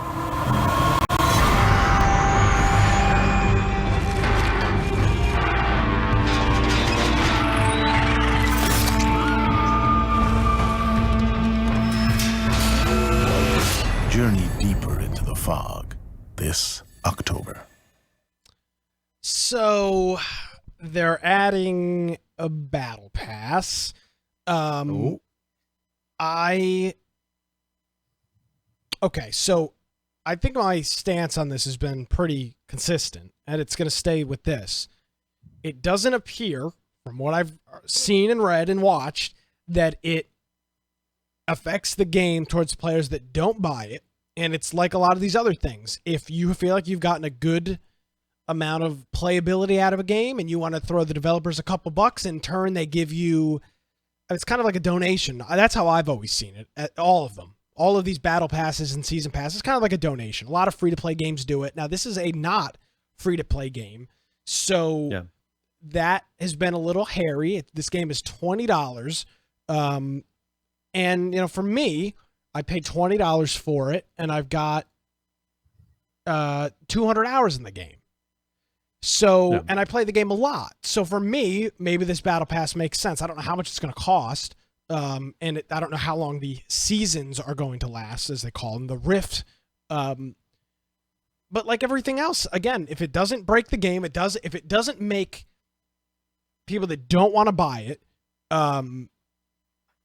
purchase it, if it doesn't make them buy it to play the game, I'm fine with it. And it's the same thing with this. Yeah. It's not DLC. It's just a way to unlock more skins as a survivor and a killer, I think.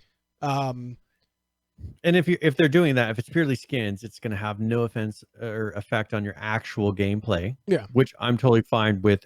Rocket League has done a very good job of demonstrating this, having tons of skins, but those skins don't really affect how the game plays. Yeah. So I don't really care. I don't know if I'm going to buy it. I guess it'll depend on the price point and whatnot. It'll be out this month, so over the next week. I don't know. I think it's cool. I like the idea of the tomes and the backstories and being able to play through those chapters and have something else to do in the game.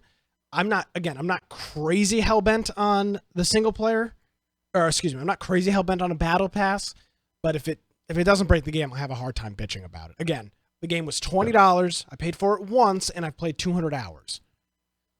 Yeah. I've bought one DLC. No, that's not true. I bought a couple DLCs, but I've always bought them on sale and through services like GMG or somebody else for like $2 or $1.50 or $3. So again, yeah, and I bought all those too. Yeah, well, and I've always said this with games, and everybody gets all butthurt when you start talking about games charging for additional things. If you like the game and play it a lot, that's who they're marketing towards. Yeah. Brian, you don't play the game. They're not marketing. They're not marketing this system towards you. Th're marketing it towards me. But a season pass makes sense for you. Of course. I play the game because you get extra. Well, in the way the season pass system works, it rewards the person who plays it a lot. Now, the only time that it becomes a pay-to-win feature, which all these games usually do, is they allow you to then pay to kind of do levels without actually playing. Yeah. So maybe towards the end of a season, you're in a crunch and you want to get the last couple set of skins, you'll pay some extra money and fast forward through that. Yeah. But it's still, you as a player who plays on a regular basis are probably not going to have an issue through that season unlocking all of those skins. Head Neophyte says, as long as you, the customer, are happy with the purchase, that's all that matters. Agreed. And as long as in a multiplayer game, it doesn't disadvantage somebody for not paying the extra. Yeah. So I'm not sure what I'm going to do yet about it. It's cool. They're doing other stuff. I wish dedicated servers were here. I'm disappointed that those are not done and this is coming out. I would have much rather had them delay this stuff to early next year if need be. I really am looking forward to dedicated servers. It will be, I think, a breath of fresh air for Dead by Daylight, which is probably my favorite game as of right now. I'm playing it a lot, really enjoy it, and have really enjoyed it for the last 200 hours. And hopefully this does nothing but allow them to continue development. I mean, they've done a good job with having variety of the characters so that you can go through and it feels like new content. When you get a new killer in there, it freshens the game up enough. It makes the experience of doing a match to where you're having to keep track of new and different things. And, this guy does this, and so I have to do something differently. They've done a good job of that. And if this is purely skins that it's doing at this point, so it looks like. that helps just entertain the person who's playing on a regular basis a little bit more, or give them little goals. Again, and that's who the season pass is for sure. Yep. Cool. So there you go. Dead by Daylight, new stuff coming out soon. Looking forward to it. Very good. All right. You mind if we do a quick game giveaway? No, sir. What do you got? All right. So if you do exclamation point giveaway in chat, this will be 60 cans. So if you've been listening for the last hour, you should be able to have enough for this. I'm going to give away a copy of Sundered. And this is a game that has mostly positive ratings right now. It's currently $20, but it's a Metroidvania indie platformer, Lovecraftian 2D game. So seems like a fun game if you're interested in it. It's got a pretty interesting art style, kind of cartoonish, or like a hand-drawn, the old style of cartoon drawing look. And so if you're interested in that, exclamation point giveaway before the end of the game or end of the episode, and we will give that away. Absolutely. You can enter for that. If you're not here joining us live, well, you're missing out on a lot of good stuff. Chat room, game giveaways, and being able to add a little bit to the program here. We're here live every Tuesday evening, 7 p.m. Eastern, right here on Twitch, YouTube Live, and on Mixer. A quick programming note. There's a possibility over the next couple weeks, next 2 or 3 weeks, that we may be starting the live show an hour or so late. We're not sure on that yet. We'll update everybody on Twitter and Discord next Tuesday when we know for sure, but nothing permanent, at least at this point. So for the next couple of weeks, the show may be starting around 8 o'clock Eastern instead of our normal 7 o'clock start. Nevertheless, we'll still be live. It'll still be a 2-hour show. We'll have all the news and videos and whatnot as normal, just a little bit of adjustment to the start time. So look out for that over the next couple of weeks. Very good. All right, Mr. Aldridge, we got about 40 or so minutes left in the show. Yes. What else we got? Well, let's do a quick Fortnite news, because this is actually really short. Yeah. But this is a quick video. Okay. And they've added a new feature, and I think this will actually come across very well for audio listeners. So oh yeah, I don't know. I do mono audio. I don't know how this will work. Oh well, maybe that will. Yeah, we'll see. We'll see how this works. Hey everyone, we've got a new audio option out there for all you sound enthusiasts. Oh boy. 3D headphones. How do you use it? Simple. Just head over to your settings once you've logged in and toggle it on. You'll immediately notice improvements, like a more accurate location of your enemies, meaning above and below.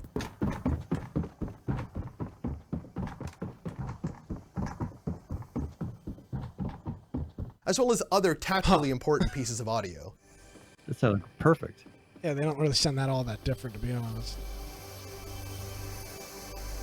Those attic and basement chests will be easier than ever to find. And I definitely need the help. Toss on those headphones and try it out. Let us know your thoughts. Good luck on your first sonically powered victory. Hopefully you'll hear it coming. I mean, I don't think that was the best way to illustrate. I mean, I don't know of a good way to illustrate that.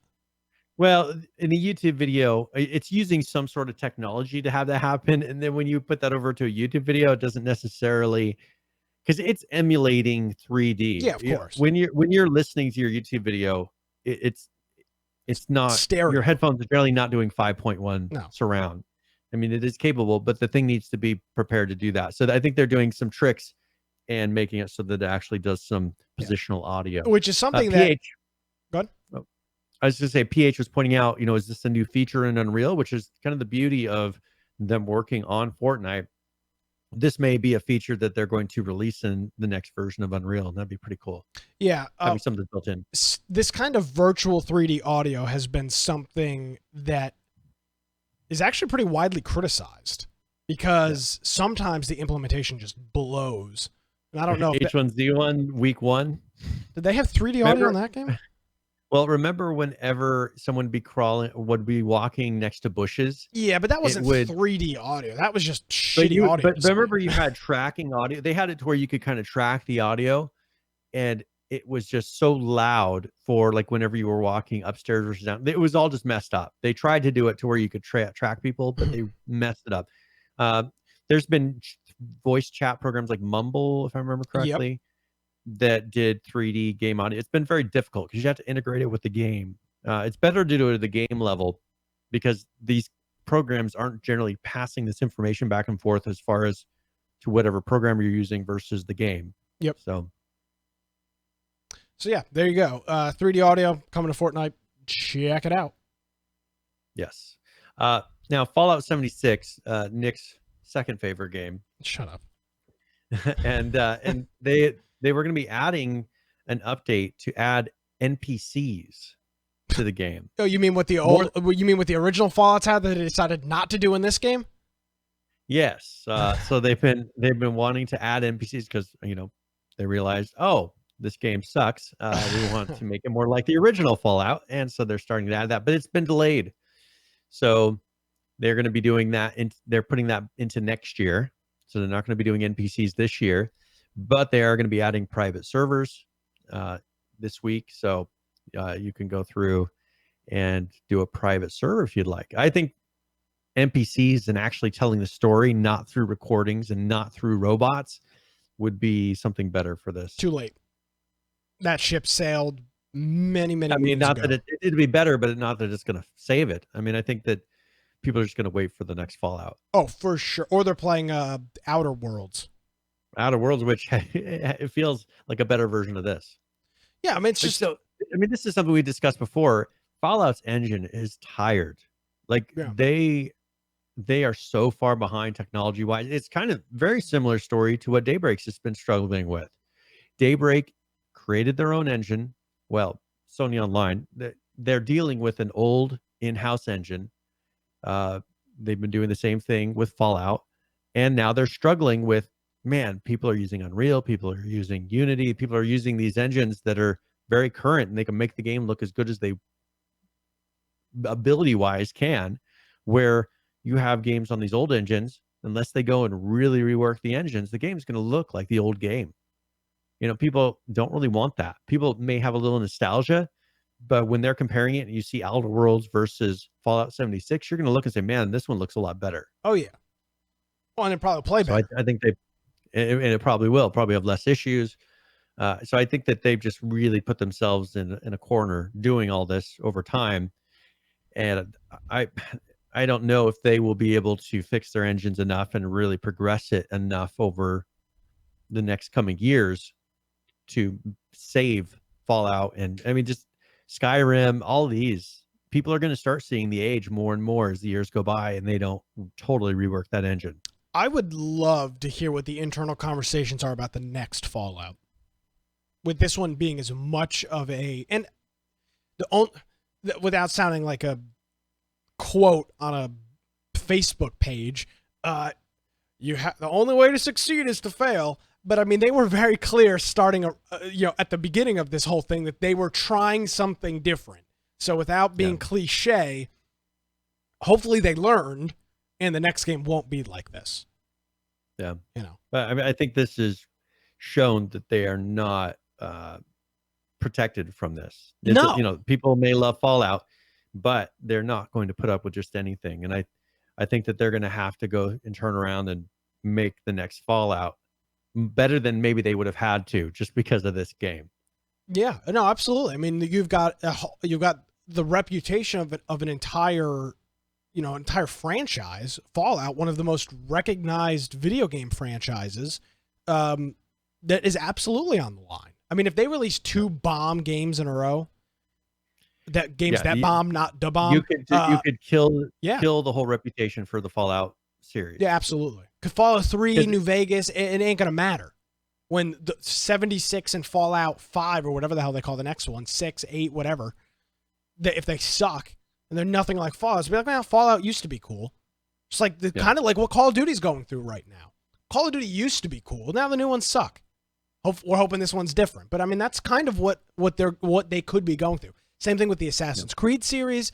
A lot of these other series. Gears of War is going through that now with Gears of War 5. Lots of positive reviews on that. Gears 4, not the greatest thing in the world. Lots of negativity around that one. Gears 3 and Gears 2 were incredible. This is just something that these games are constantly dealing with. But when you're Fallout and Bethesda and you don't release a new game every year, you release a new game every 2.5 years or whatever it is, 3 years between Fallout 4 and Fallout 76, the stakes are a lot more. When you're Activision, you release a new game every year, the worst of the worst only lasts 12 months, and then everybody's on to the new one. But for 2.5 years, your crappy game sits out in the public for criticism, which could be a problem.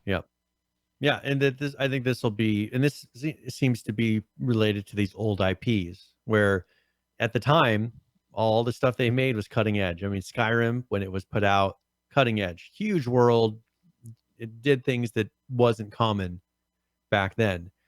And are they going to match that on this next Skyrim, to where you're gonna it's gonna feel as epic, and it's gonna be tough to do. I mean, look at we've got Red Dead Redemption 2 that came out with a giant world that just feels epic.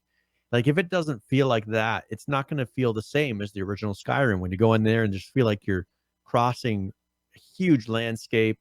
The Witcher, and at that time, and like that kind of game. Yeah, Witcher series was very good. Yeah, I mean, it's got to be something to where it really feels good. And if it feels old, people will be like, all right, well, it was all right. But, you know, there's other games to play. Yeah, 2011 called. 8 years ago. Yes, so that's now one thing. Okay, I mentioned Red Dead Redemption 2. They did put out their PC trailer. I don't know if you want to play that. Yeah, we can go ahead and do that. It's not a YouTube video; it's on their website. But I had to fight a little bit to figure out how to play this. So yeah, here it is. Red Dead Redemption 2, their official PC trailer. Does this come out next week? Get the release date. It comes out soon. So here it is, the Red Dead Redemption 2 PC trailer for your viewing enjoyment.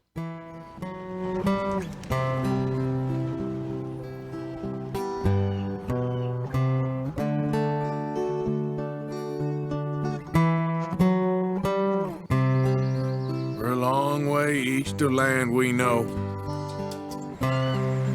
far from real open country.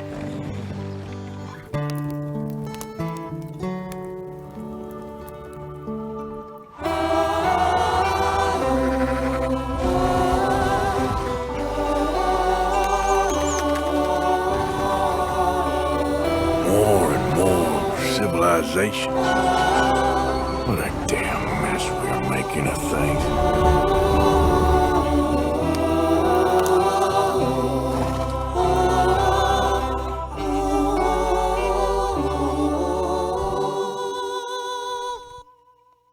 So 2 weeks. Yes. So in 2 weeks from today, November 5th, this will be coming out.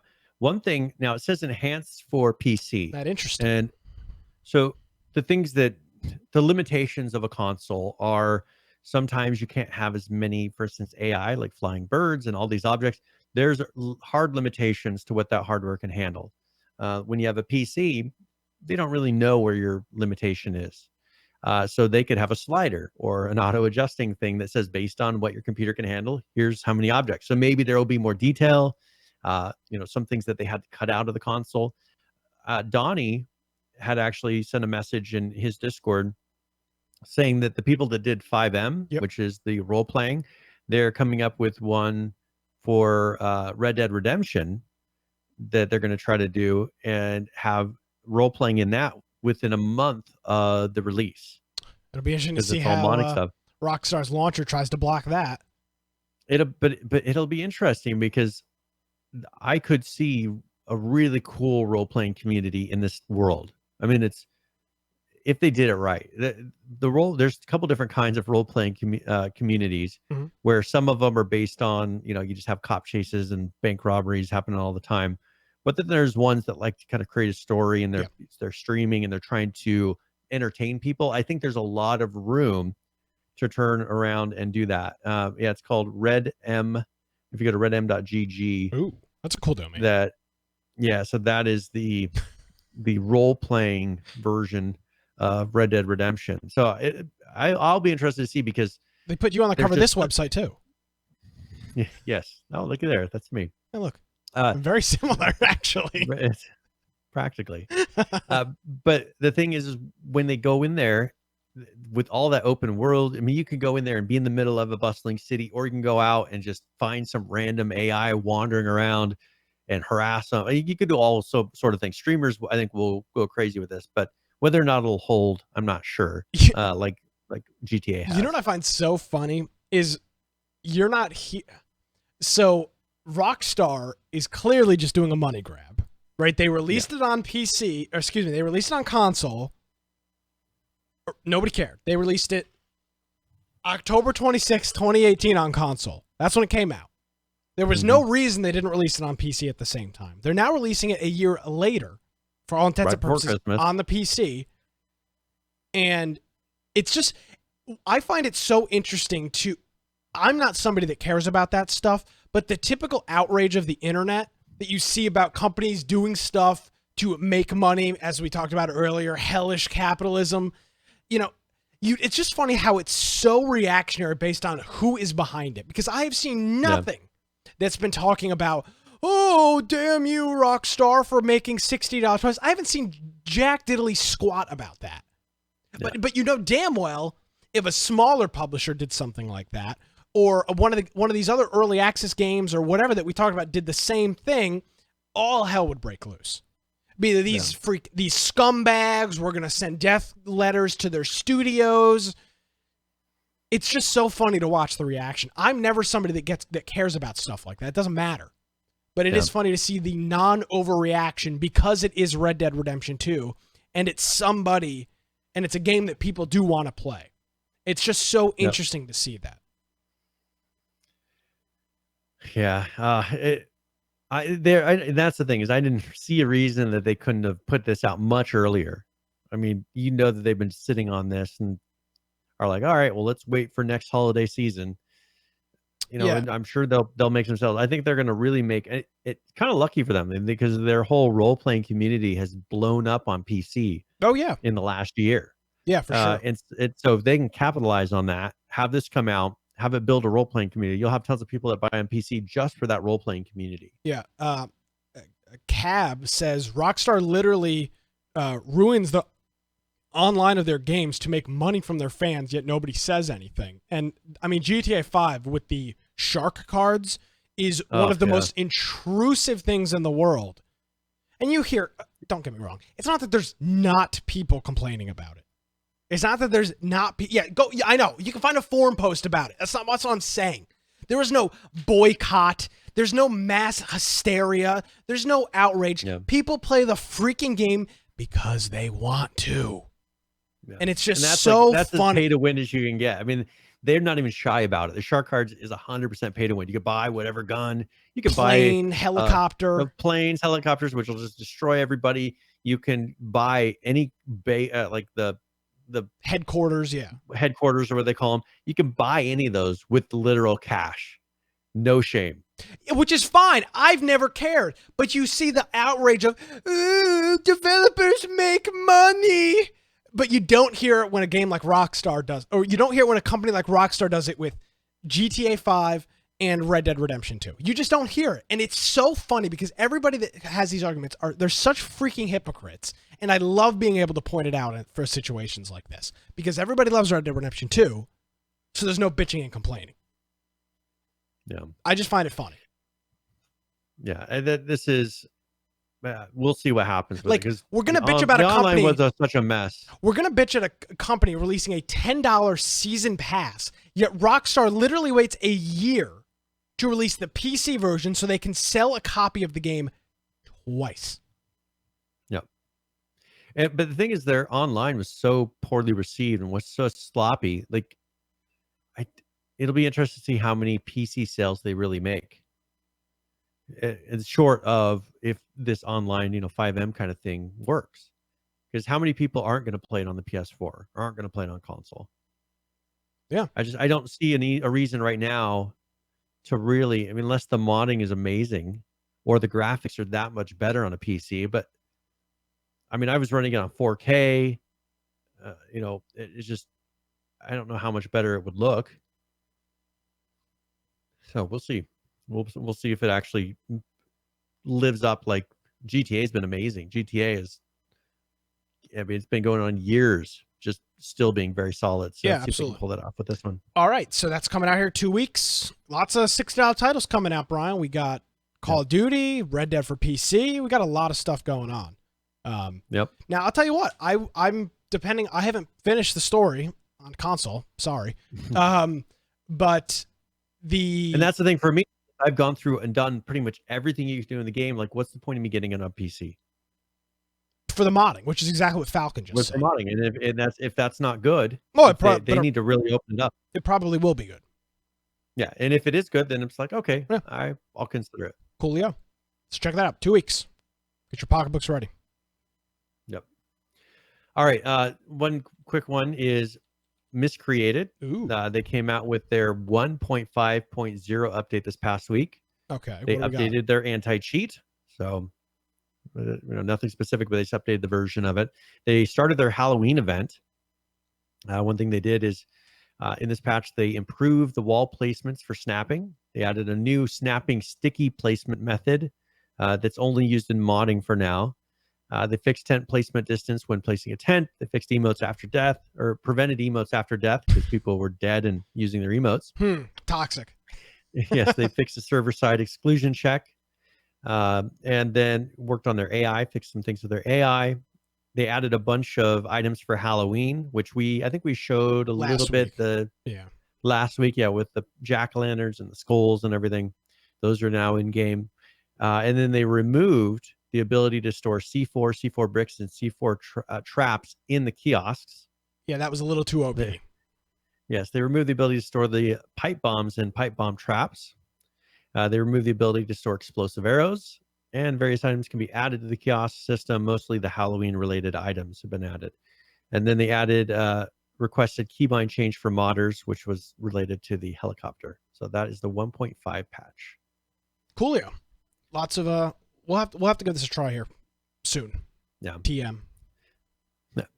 So one game that we've been talking about, Last Oasis, we've been bringing. It's been having more news lately. Well, but they put out a gameplay trailer. Well, they did. So I don't know. This is announcement for their gameplay trailer. But they do show. No, but there is some actual gameplay. Yeah, it's there's a very short little clip. Yeah, this really pissed me. Oh wait, off. it's at the very end. No, I know it's at the very. I mean, I saw it. Yes, but because I was wondering how these vehicles were going to move, and there you go.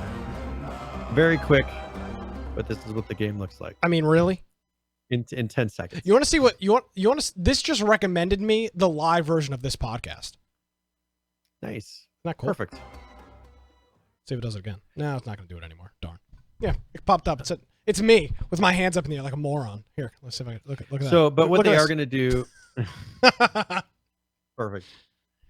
One thing they are going to do is on the 24th, so in 2 more days, they're going to be putting out some more gameplay. So this one, they announced that there's going to be gameplay, but you did see for 10 seconds there, like the vehicle moving, some of the gathering, very basic. But on the 2 days from now, they will be doing a longer video showing a lot of that gameplay. I found this to be very odd. Why would you release a video such a short clip 2 days before you're actually going to release gameplay? Because now we do teasers on teasers. Okay. So whatever you say, Mr. Brown. So anyways, I'll change that to say gameplay teaser. There we go. Well, and that's I just like the gameplay. Yeah. Okay. Never mind. We got to go. We got other stuff we got to talk about. I saw this and I was like, what? 18 seconds? And I know. The first 11 seconds, are you saying there's going to be new gameplay? How can the teaser be ready, but the gameplay, if the gameplay is ready, release it today?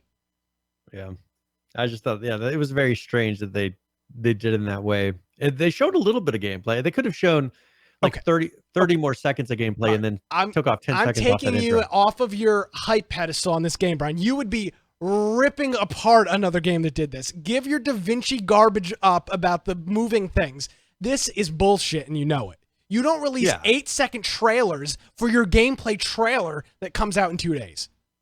Change my mind. I guess these guys do. Well, these guys also delayed the game 3 times. I mean, it's not like these aren't the people that are the bastion of truth, like us.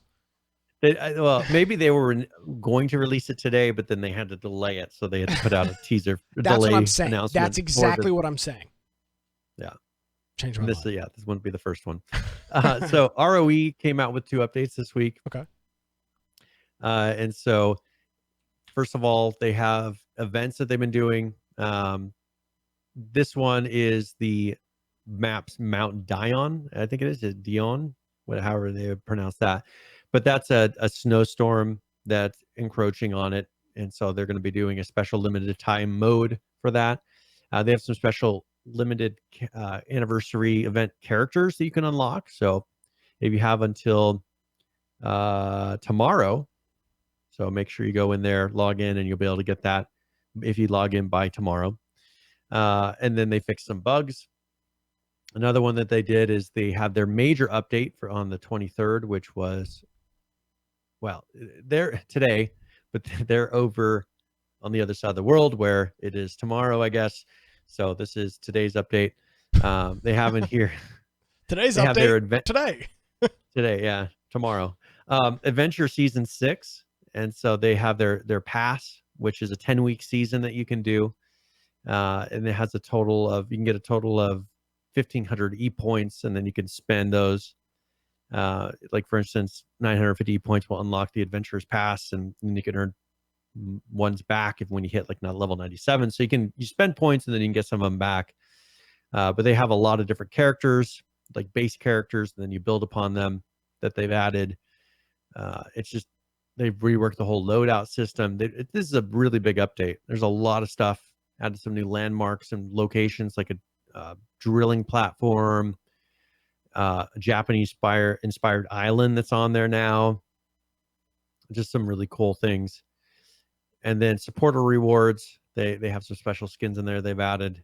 It's a huge update. I would encourage you, if you're into ROE, go check it out. There's a lot of pictures and just unique looking skins that they've added to this patch. So neat. It looks good. Another one that is done is Ark. They always do seasonal events, and they've always done that Halloween event. So they're doing Fear Evolved 3. There's a video if you want to show that. Yeah, now Fear Evolved is what they've called. This is the 3rd annual, right? Isn't that what this is? This is the 3rd one that they've done. Cool. So this is their announcement trailer for Fear Evolved 3.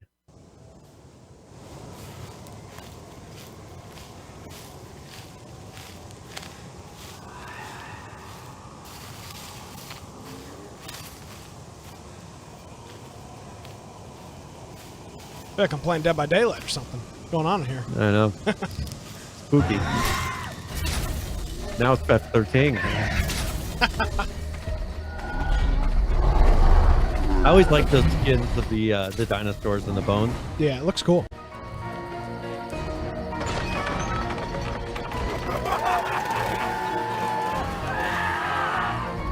Exactly how the characters in the game look.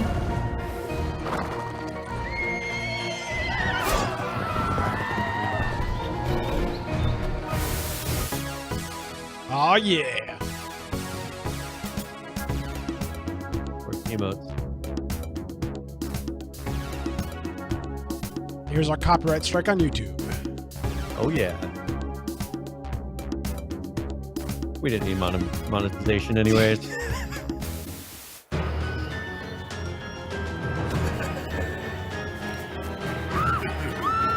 Here's F-13. Yeah.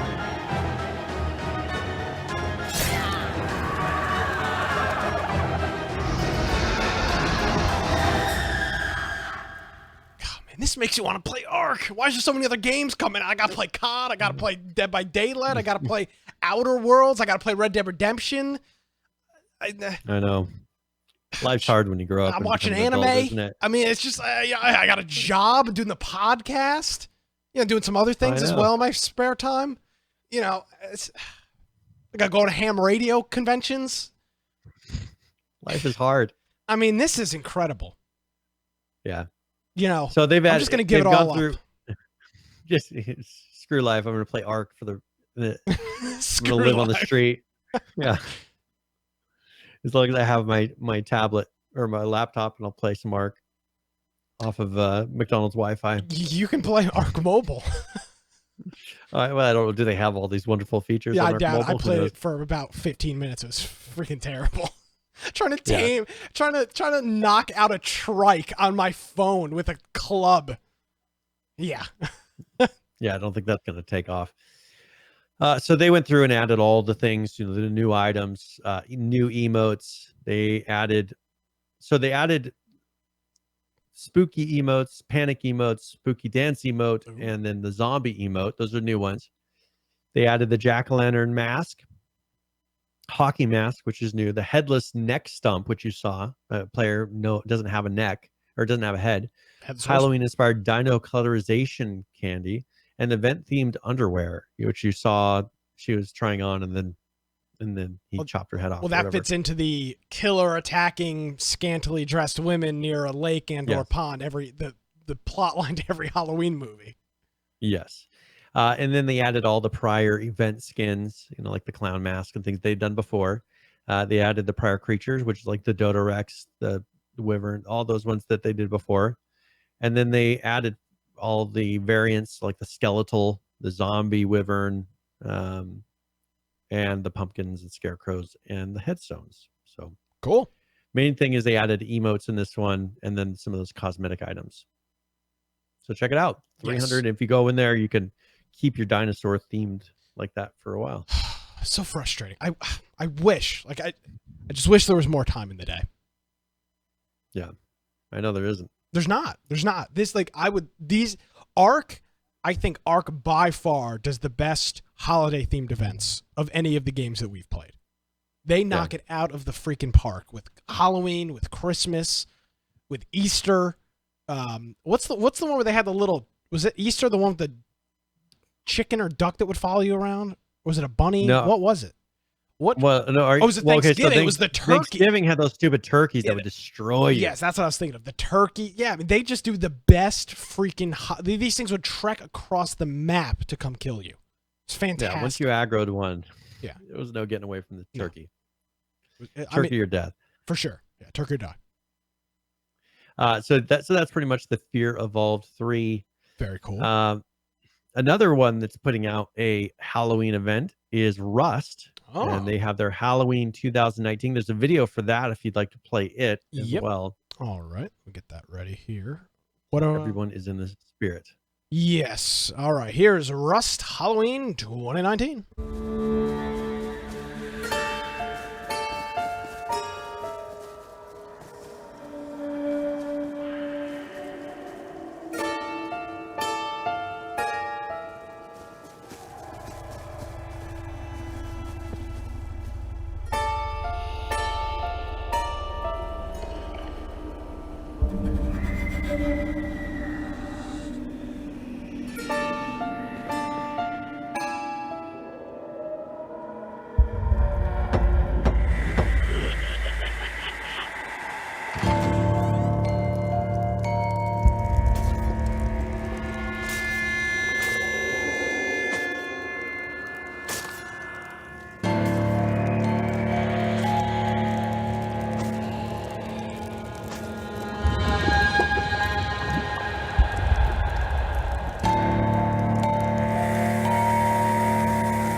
All right, cool stuff there from Rust. Lots of stuff that they're working on for Halloween, obviously. So some of the things you saw, they have surgeon scrubs that you can wear that have blood and things on them.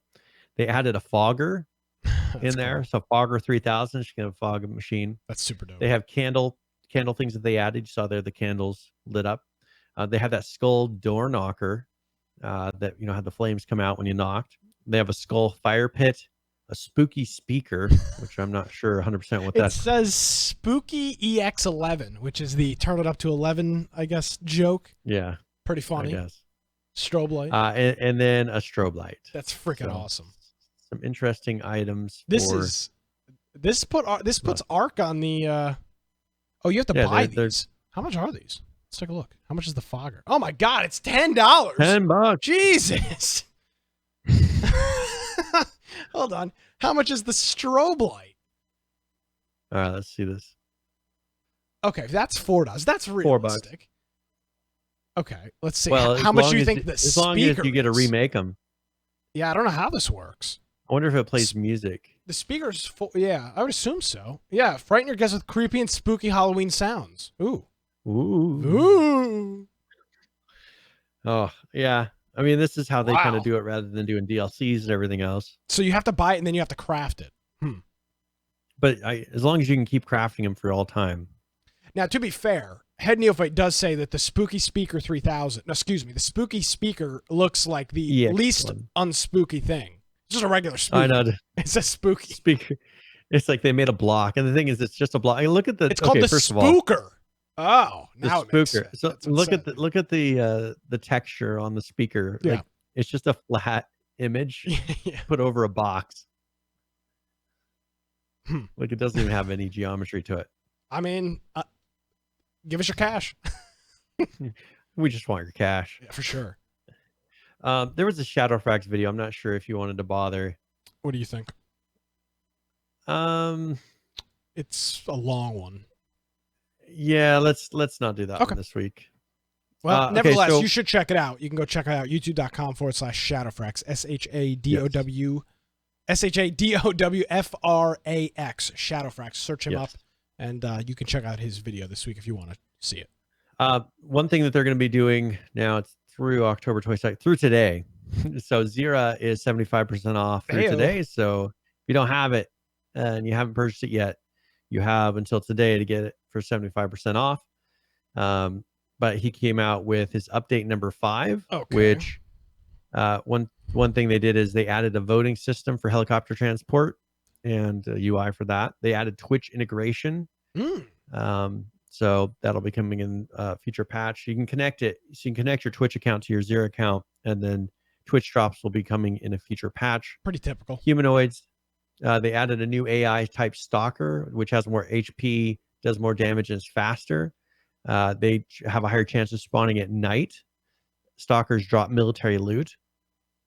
They've put in some cosmetics, added some effects and things for the UI. They added 2 new compound events. So only 2 compound events, compounds can be up at any given time and must be completed to possibly unlock other locations. So they'll have 2, and then you do them, and then it'll unlock other locations. Compounds now have a chance of spawning the new Stalker AI, and then added 2 new compound locations to the map. They reduced gold bar buyback ratios, and then reduced the gold bar prices. They improved some of the integration with Discord. The safe zone now damages hostile players. So if you've killed somebody and become hostile and you go to a safe zone, you actually will take damage. You can no longer shoot area around the boundaries inside of a safe zone. So people were kind of camping those, and they prevented that now. Safe zone respawns are now on the same timer as the nearby respawn. They tweaked the fogging and lighting a little bit, and then they made improvements to Redwood Valley as far as like the max number of world lootable items. Reworked the airport, added interior to some houses, added 2 new compound locations they mentioned earlier, added new trailer park locations near Riverton, added gas station to Riverton, other improvements to Riverton, and then opened up various fences around the map. And also they added some, there's like a fix, for instance, the recoil wasn't resetting properly when you ran out of ammo, when you held certain buttons, things like that. So that is patch number 5, and that is live. Coolio. We need to, this is another game. Brian, we need to actually, we need to update our list. We need to actually make a list, because we just keep saying well, this. we have a list. Yeah. We have a list, but we need to update it. Yeah, but we also need to put like games that we need to like highlight games that like this, that we need to jump in and play. Because we say that. Okay. Well, what we can do is like Scum's make a on little that flag list. on it, Yeah, so that it's more highly a chance of being used. Accountability. We need to hold each other accountable. I'm holding you accountable. I'll hold you accountable. Well, you're unemployed, so yeah, I'm holding you accountable. What are you talking about? Tomorrow, or officially tomorrow. So you can't. Okay, but you're not. What do you have a job right now? Yes, I do. I actually have an email and everything. What were you doing yesterday? I went to the gym. Okay, my man. All right. So that's Xera. Yeah, check that out. Again, Xera, I'll say this. It's got the potential to be I think a real contender for a legitimate survival game. It's not there yet. I'll be the first to admit it. I think Josh and his team would be the first to admit it. It's not there yet, but it's got the potential. It's got a group of people that are super passionate about it. It's got a lot of it's just got a lot of hype. Yep. Actually, there's another note that this got posted like an hour ago. So they did their free weekend last weekend, and they say that 22,000 people participated in that free weekend. Nice. So a whole bunch of new players, and we'll have their full. And then they did that here. 75% off, so hopefully that boosts the number of players. Yeah, so we'll do that for their we'll foreshadow. We'll have that here in a couple minutes for current players and look at what those numbers look like for them. So cool stuff from Xera. One thing, so man, we skimmed over some news because we'll probably save this for next week, but there's been some announcements and things happening with PlanetSide Arena. Yeah, the we can skip that. Let's save that for next week because that'll be an interesting talk that I don't want to rush through right now. The Long Dark put out their episode 3. This is one where, man, they've just knocked it out of the park as far as content. Yeah. The Long Dark was supposed to only be a certain type of game. They realized they saw the potential in it. They realized people really liked it, and they've just been putting out content. But they have a video here for their new episode 3, shows some of the story elements. Excellent game. I highly recommend if you don't have the Long Dark. It's only $14.99. I would definitely go and buy it for that price. It's worth it.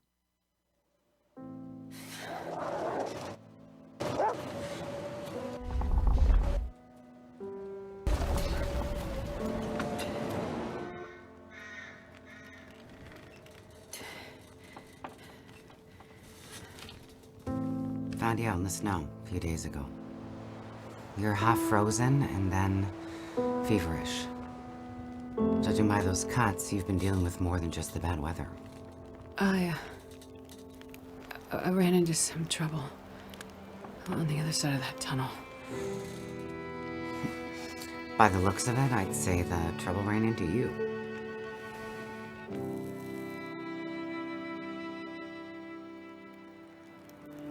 People need hope to survive. You're a doctor, so you understand the fragility of human life. The fragility of the human spirit is more my domain. For the ones who've lost loved ones, if they can't have hope, they need some closure.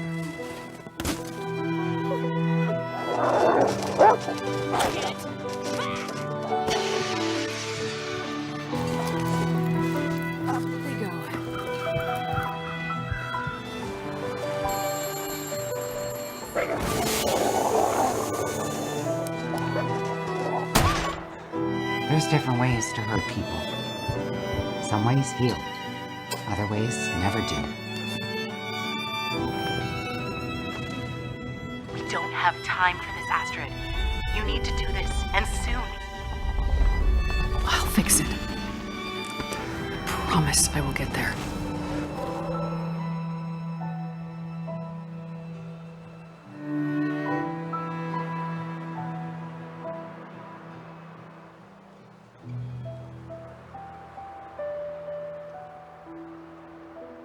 All right, so what did we just see there, Brian?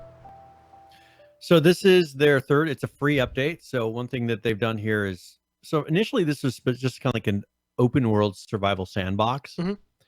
And then without asking for any DLC extras or anything, they said, all right, well, we're going to start making this to where it has an actual story mode that you can play through as well. You can play it as the sandbox exactly as before. But also they have this story mode that you can go through, kind of similar to, what was that game that you really like, Firewatch? Yeah, I love Firewatch. Very similar to Firewatch. Maybe it's more along a track. Firewatch was still kind of open world, but this one will take you through different sections and you're kind of on a track with the story mode. But they do a really good job of telling a story. I would highly, for $14.99, I would definitely go pick this up. They've been putting out more and more content for it. It's one of the best deals in a game that you can pick up, I think. And it's very well done. What I think I've said this from the very beginning, one of the best actual survival games that you can play. So if you don't have this yet, go grab it for $14.99. Well, the Steam winter sale will be coming up soon here. I think the dates got released for the leaked, and I'm sure this will. Well, right now it's 15. Right now it's 50% off. Oh, okay. So it's $14.99, 50% off. So, and that's through October 28th. So make sure that you go and pick that up now, because it's going to be $30. And I don't know if during the sale that it's actually going to get any cheaper than that. So I'll need to purchase this, is what you're telling me. Oh yeah. I mean, you can play it at your own pace. You know, you can just log in, play through a little bit of it, and keep the kind of continuing the story. But it's beautiful as far as how they laid it out. Definitely survival. But they did a really good job with the story as well. Nice. Cool. Yeah. So that's The Long Dark. Another video, they had a video come out for, you remember Chernobylite? We showed a little bit of content about that, but they've actually put out their early access launch trailer this past week. So let's play that, because this looks like a really interesting game. I'm not sure. It's going to be a single player kind of story based game for sure. Yes, but this is kind of, I wonder if this will be, I'm sure it'll be on PS4, but this is kind of like a console game that I would get, because you can sit there and play it on your own time, but it looks really good.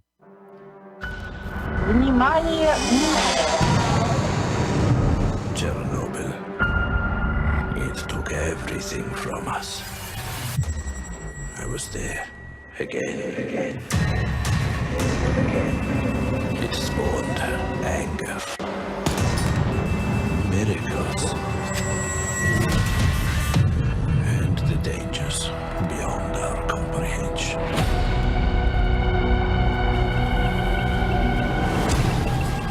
Chernobyl, our new home, your home.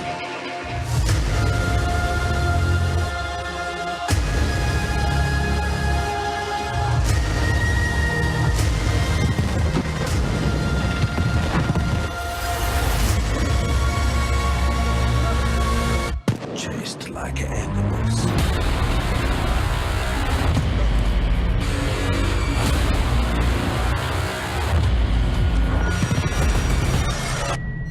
I don't know how long I am stuck in that hole. As time and space have lost their meaning. All of this in search of her. Tatiana, you're the reason to close my eyes.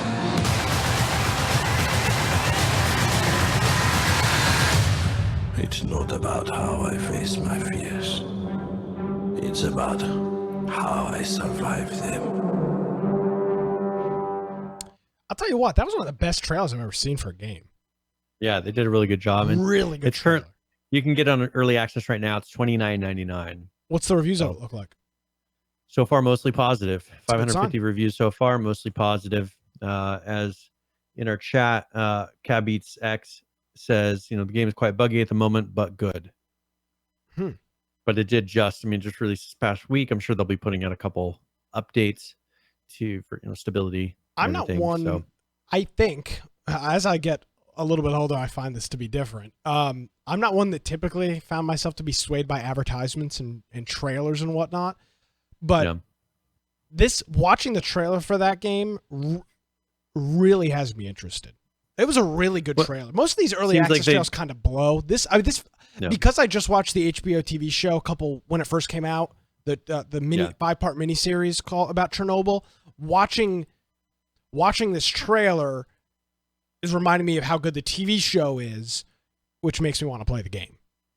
Yep. Which is interesting. It's kind of a big circle. And it seems like they do a lot of, it's telling you a story through the whole thing, which can be very enjoyable. Overwatch did a good job of that. I love the old Mad Max games because they did the original ones. They did a really good job of taking you through a story. It looks like this is going to be kind of that style of them just taking you through a story in a very controlled environment, but it allows them to tell you the story in a very good way. Absolutely. So with that being the case, Mr. Aldredge, I think that about covers everything we're going to get to tonight. I think we did. Excellent. And then we'll do that. We'll do that thing with Plant Side Arena. I'll put that on the notes next week. Yeah. Anything else before we jump into current players? Nope, I don't think so. All right. Well, let's take a look at some games, some numbers, and the people that are playing them. Let's take a look at Ark Survival Evolved. Currently playing 23,252. The 24-hour peak, 36,965, with a 7-day peak, 49,761. Let's take a look over at Rust. Currently playing 38,709. The 24-hour peak, 60,140, with a 7-day peak of 75,876. That wipe that they did a couple weeks ago, it's showing. These numbers are up 10, 15,000 from where they normally sit. So really solid numbers from the folks over at Rust. Let's take a look at 7 Days to Die, a couple weeks after their alpha update. Currently playing 14,252.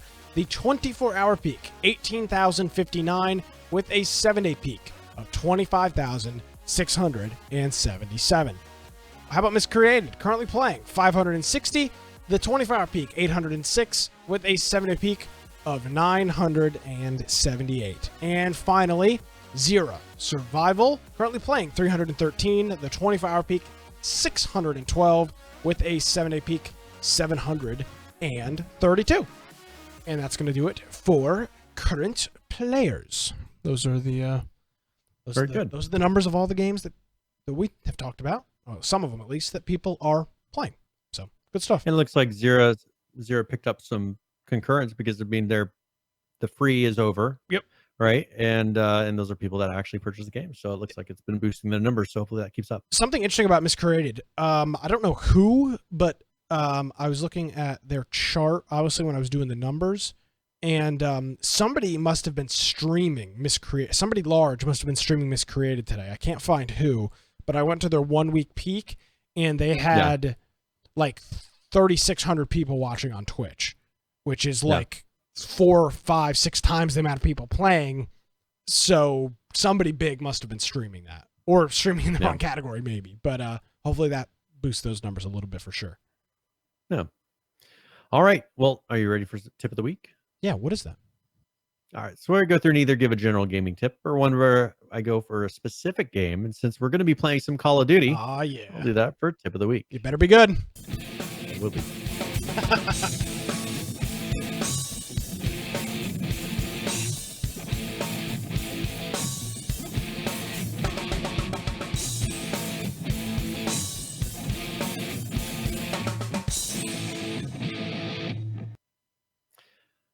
All right, so a cool new feature that they added to this upcoming Call of Duty, it actually allows you to copy a player's loadout. So when you get killed by an enemy now, you'll get prompted to press a certain key, and then you can copy their loadout. And then when you respawn in the game, you'll be using their loadout. This is a really good way that perhaps you don't have all the weapons and everything. It just does it for that one life. But it gives you a chance. You can try out new weapons that maybe you don't have or haven't had experience with.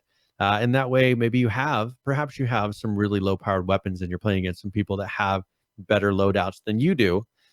You can go through and just each time you die, try a different set of guns and really get some experience with the various things in the game. So I found that interesting. I don't remember that being a feature in any others. I don't think I've seen it. Yeah, it used to be called Copycat. I think it was in Modern Warfare. Oh, is it? 2. But wasn't it a perk? It was a death perk. Something like that? Yes. So, but it wasn't something. I think this is now enabled system wide. You don't have to have a specific perk. I didn't know that. It's just I think it's permanent as far as you can do it with anybody. So yeah, I think. But the previous one I think was a perk that you could do. Yeah, Copycat. I think if you died 3, 4, or 5 times and you were running Copycat, you had the option to copy whoever the last person that killed you, what their loadout was. So cool. So now it'll when you get killed, it'll prompt you. Do you want to copy their loadout? And then it's a good way just to go and play with a bunch of variety of weapons. Gotcha. And maybe find some new ways that you want to do loadouts and set yours up. So I thought that was interesting. And hopefully we'll be able to try it here on Friday. Actually, hopefully we don't have to try because we're never going to get killed. We're never going to die. Never going to die. Hopefully we'll be the cool loadout that everyone uses by the end of the game. So everybody be trying to kill you, Brian. You'll be like, I'm dying, so my KD is so low because they're just trying to copy my loadout. That's all they want is my loadout. Yeah, that's why I'm 4-28 in a domination game. Hey, I'll get better on PC. Hey, I'm looking forward to it. That is tip of the week. I can't tell you how psyched I am for Friday night. I mean, since we've been doing the show for almost 5 years now, I've been the biggest COD fanboy since World at War. I love Call of Duty. I've purchased all of the recent Call of Duties. I'm all in on Call of Duty, and I'm higher than a kite on Call of Duty for the PC. Please don't let me down. Please, Activision, for the love of God, don't let me down. Please. I just want to have a good game to play. The beta, everybody was but here's the thing. Dude, this game's going to come out. It's going to come out Friday, and then by freaking December, like 30th, everybody's going to be like, on to the next thing. It always happens. You mean like Call of Duty when I was sitting there playing every night, and then all you guys stopped playing? You mean that? Yeah, because that's what happens with Call of Duty. Yes, it's the truth. I just thought everybody would keep playing it. Yeah, well, see, you're too new to it. Like, so it's known as like. I didn't know when I was supposed to burn out. Yeah, it's Call of Duty burnout. Typically, these games get about 6 to 8 weeks, and then it's it. Now, then you play it sporadically. So I'm hoping we're gonna keep this one alive, and hopefully that it's on the PC. It'll be a lot more accessible, a lot easier to play. No bullshit with, PSN parties and all this other garbage. Just real simple. Just sit here. We can sit in Discord and talk and play. Bingo. Or not, play privately with our other friends. Yeah, I mean, it'd be great. Yeah, and ignore all our friends that are playing. Yeah. So, Friday night. Ready? No. Sorry. Game giveaway. Yeah. Do we want to do that really quick? Yeah, absolutely. We forgot to do one last week. I got a message about it. Oh no, but I did actually. I gave it to the person who won it. Gotcha. Sorry. I did it afterwards, and I think it was Head Neophyte who actually won it. Hopefully, he doesn't win this one, and then people say it was rigged. Okay, he didn't, so we're good. Thank you. Cabbeats X has won. Congratulations! I will send you in a Twitch message here. A whisper. Your key. So I'll whisper it to you. Yes. Join us Friday night, sometime between the hours of 5 p.m. and 5 a.m. for Call of Duty Modern Warfare. Again, we're playing on PC, but if you're playing on PS4 or Xbox, just download the Discord app on your phone or your computer if you have your computer console set up on to one of your monitors. Join us in Discord. We'd love to have you there. We're hoping to have a good group, and I wish I could take Friday off, but it's not the smart adult thing to do, so we won't. No, we can't do that. I mean, you could. I'm not going to. I just don't think it'd be the wisest thing. Yeah, to do. I know. I agree. So, with that being the case, you can preload now, by the way, too. So if you're gonna buy it, if you're gonna play Friday night, I'd probably recommend a preload because it's like 70 gigabytes. So be aware of that. All right, we're running long. 2:20 is what we're sitting at right now. So. Yeah, and I've got a hockey game tonight, so that'll be fun. All right, well, get out of here then. All right. Well, if you want to find me at Boys to Computer on Twitter, my blog, biteoftech.com. Of course, that's with an I. But if you go to our website, infectionpodcast.com, on the right-hand side there, make sure you join our Discord server. And if you're going to be playing COD with us, that's the perfect way to sit there and hang out, talk, and we'll all be doing that while we're playing. If you want to submit news for us to cover, then you can turn around and submit that in the news channel in Discord. You can use the mobile app. We have a web-based version if you don't want to install anything, and then a desktop app. We have our YouTube, Twitch, Mixer, all the audio forms on the right-hand side there. And then show notes for this episode. If you're interested in any of the show notes for previous episodes, they're all listed there. We have all 249 now episodes listed. If you want to support us, there's on the left-hand side, Amazon, Humble Bundle, or you can go through and make sure you sub to us on Twitch, because that through the year, it doesn't seem like very much at any one moment, but if you look at how much that accumulates over the year, it's what is perfect for us going to PAX and things like that. It really helps. We thank you guys for being a part of it. We have 31 active subscribers right now, which is awesome. Yeah. We really appreciate that, guys. It helps us out more than I think you can imagine. It takes a lot of stress. We don't touch those funds throughout the year, and then when PAX comes around, then we use it to pay for our place to stay, and we use it to pay for some of the Ubers. You wouldn't believe it really makes when you're staying in a city like Seattle, how expensive Ubering back and forth. I mean, we were spending with a tip $25, $30 something per Uber. And that adds up when you're there and Ubering back and forth, because you've got a bunch of camera gear and equipment with you. We didn't want to be lugging that stuff around everywhere. So really appreciate it. And Brian, thank you as always. We will see you Friday for Call of Duty and all weekend. And then we'll be back next Tuesday for another episode of Infection. So thank you. We will be no-lifing it this weekend. Oh, I got a lot going on this weekend, though. I mean, I got a busy week. Not anymore. No, Not I do. anymore. I got a lot. I got 3 Saturday. I'm busy all day. I'm gonna call out of my part-time job on Saturday. I'm not. I gotta send a text about it. I'm sick. I'm so sick. I'm not sick. I'm just gonna be like, I can't do it.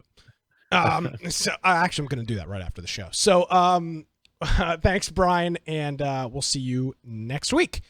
Alrighty, folks. Thanks for joining us. All the folks joining us live, we appreciate it. The live time might be a little different next week. Make sure you're following us on Twitter for that. My name is Nick Craig. You can check out our website. It's infectionpodcast.com. If you missed any portion of the show, links, videos, pictures, all that fun stuff over on our website, infectionpodcast.com. Thank you so much for joining us, everybody. Have a great week. We'll see you next time.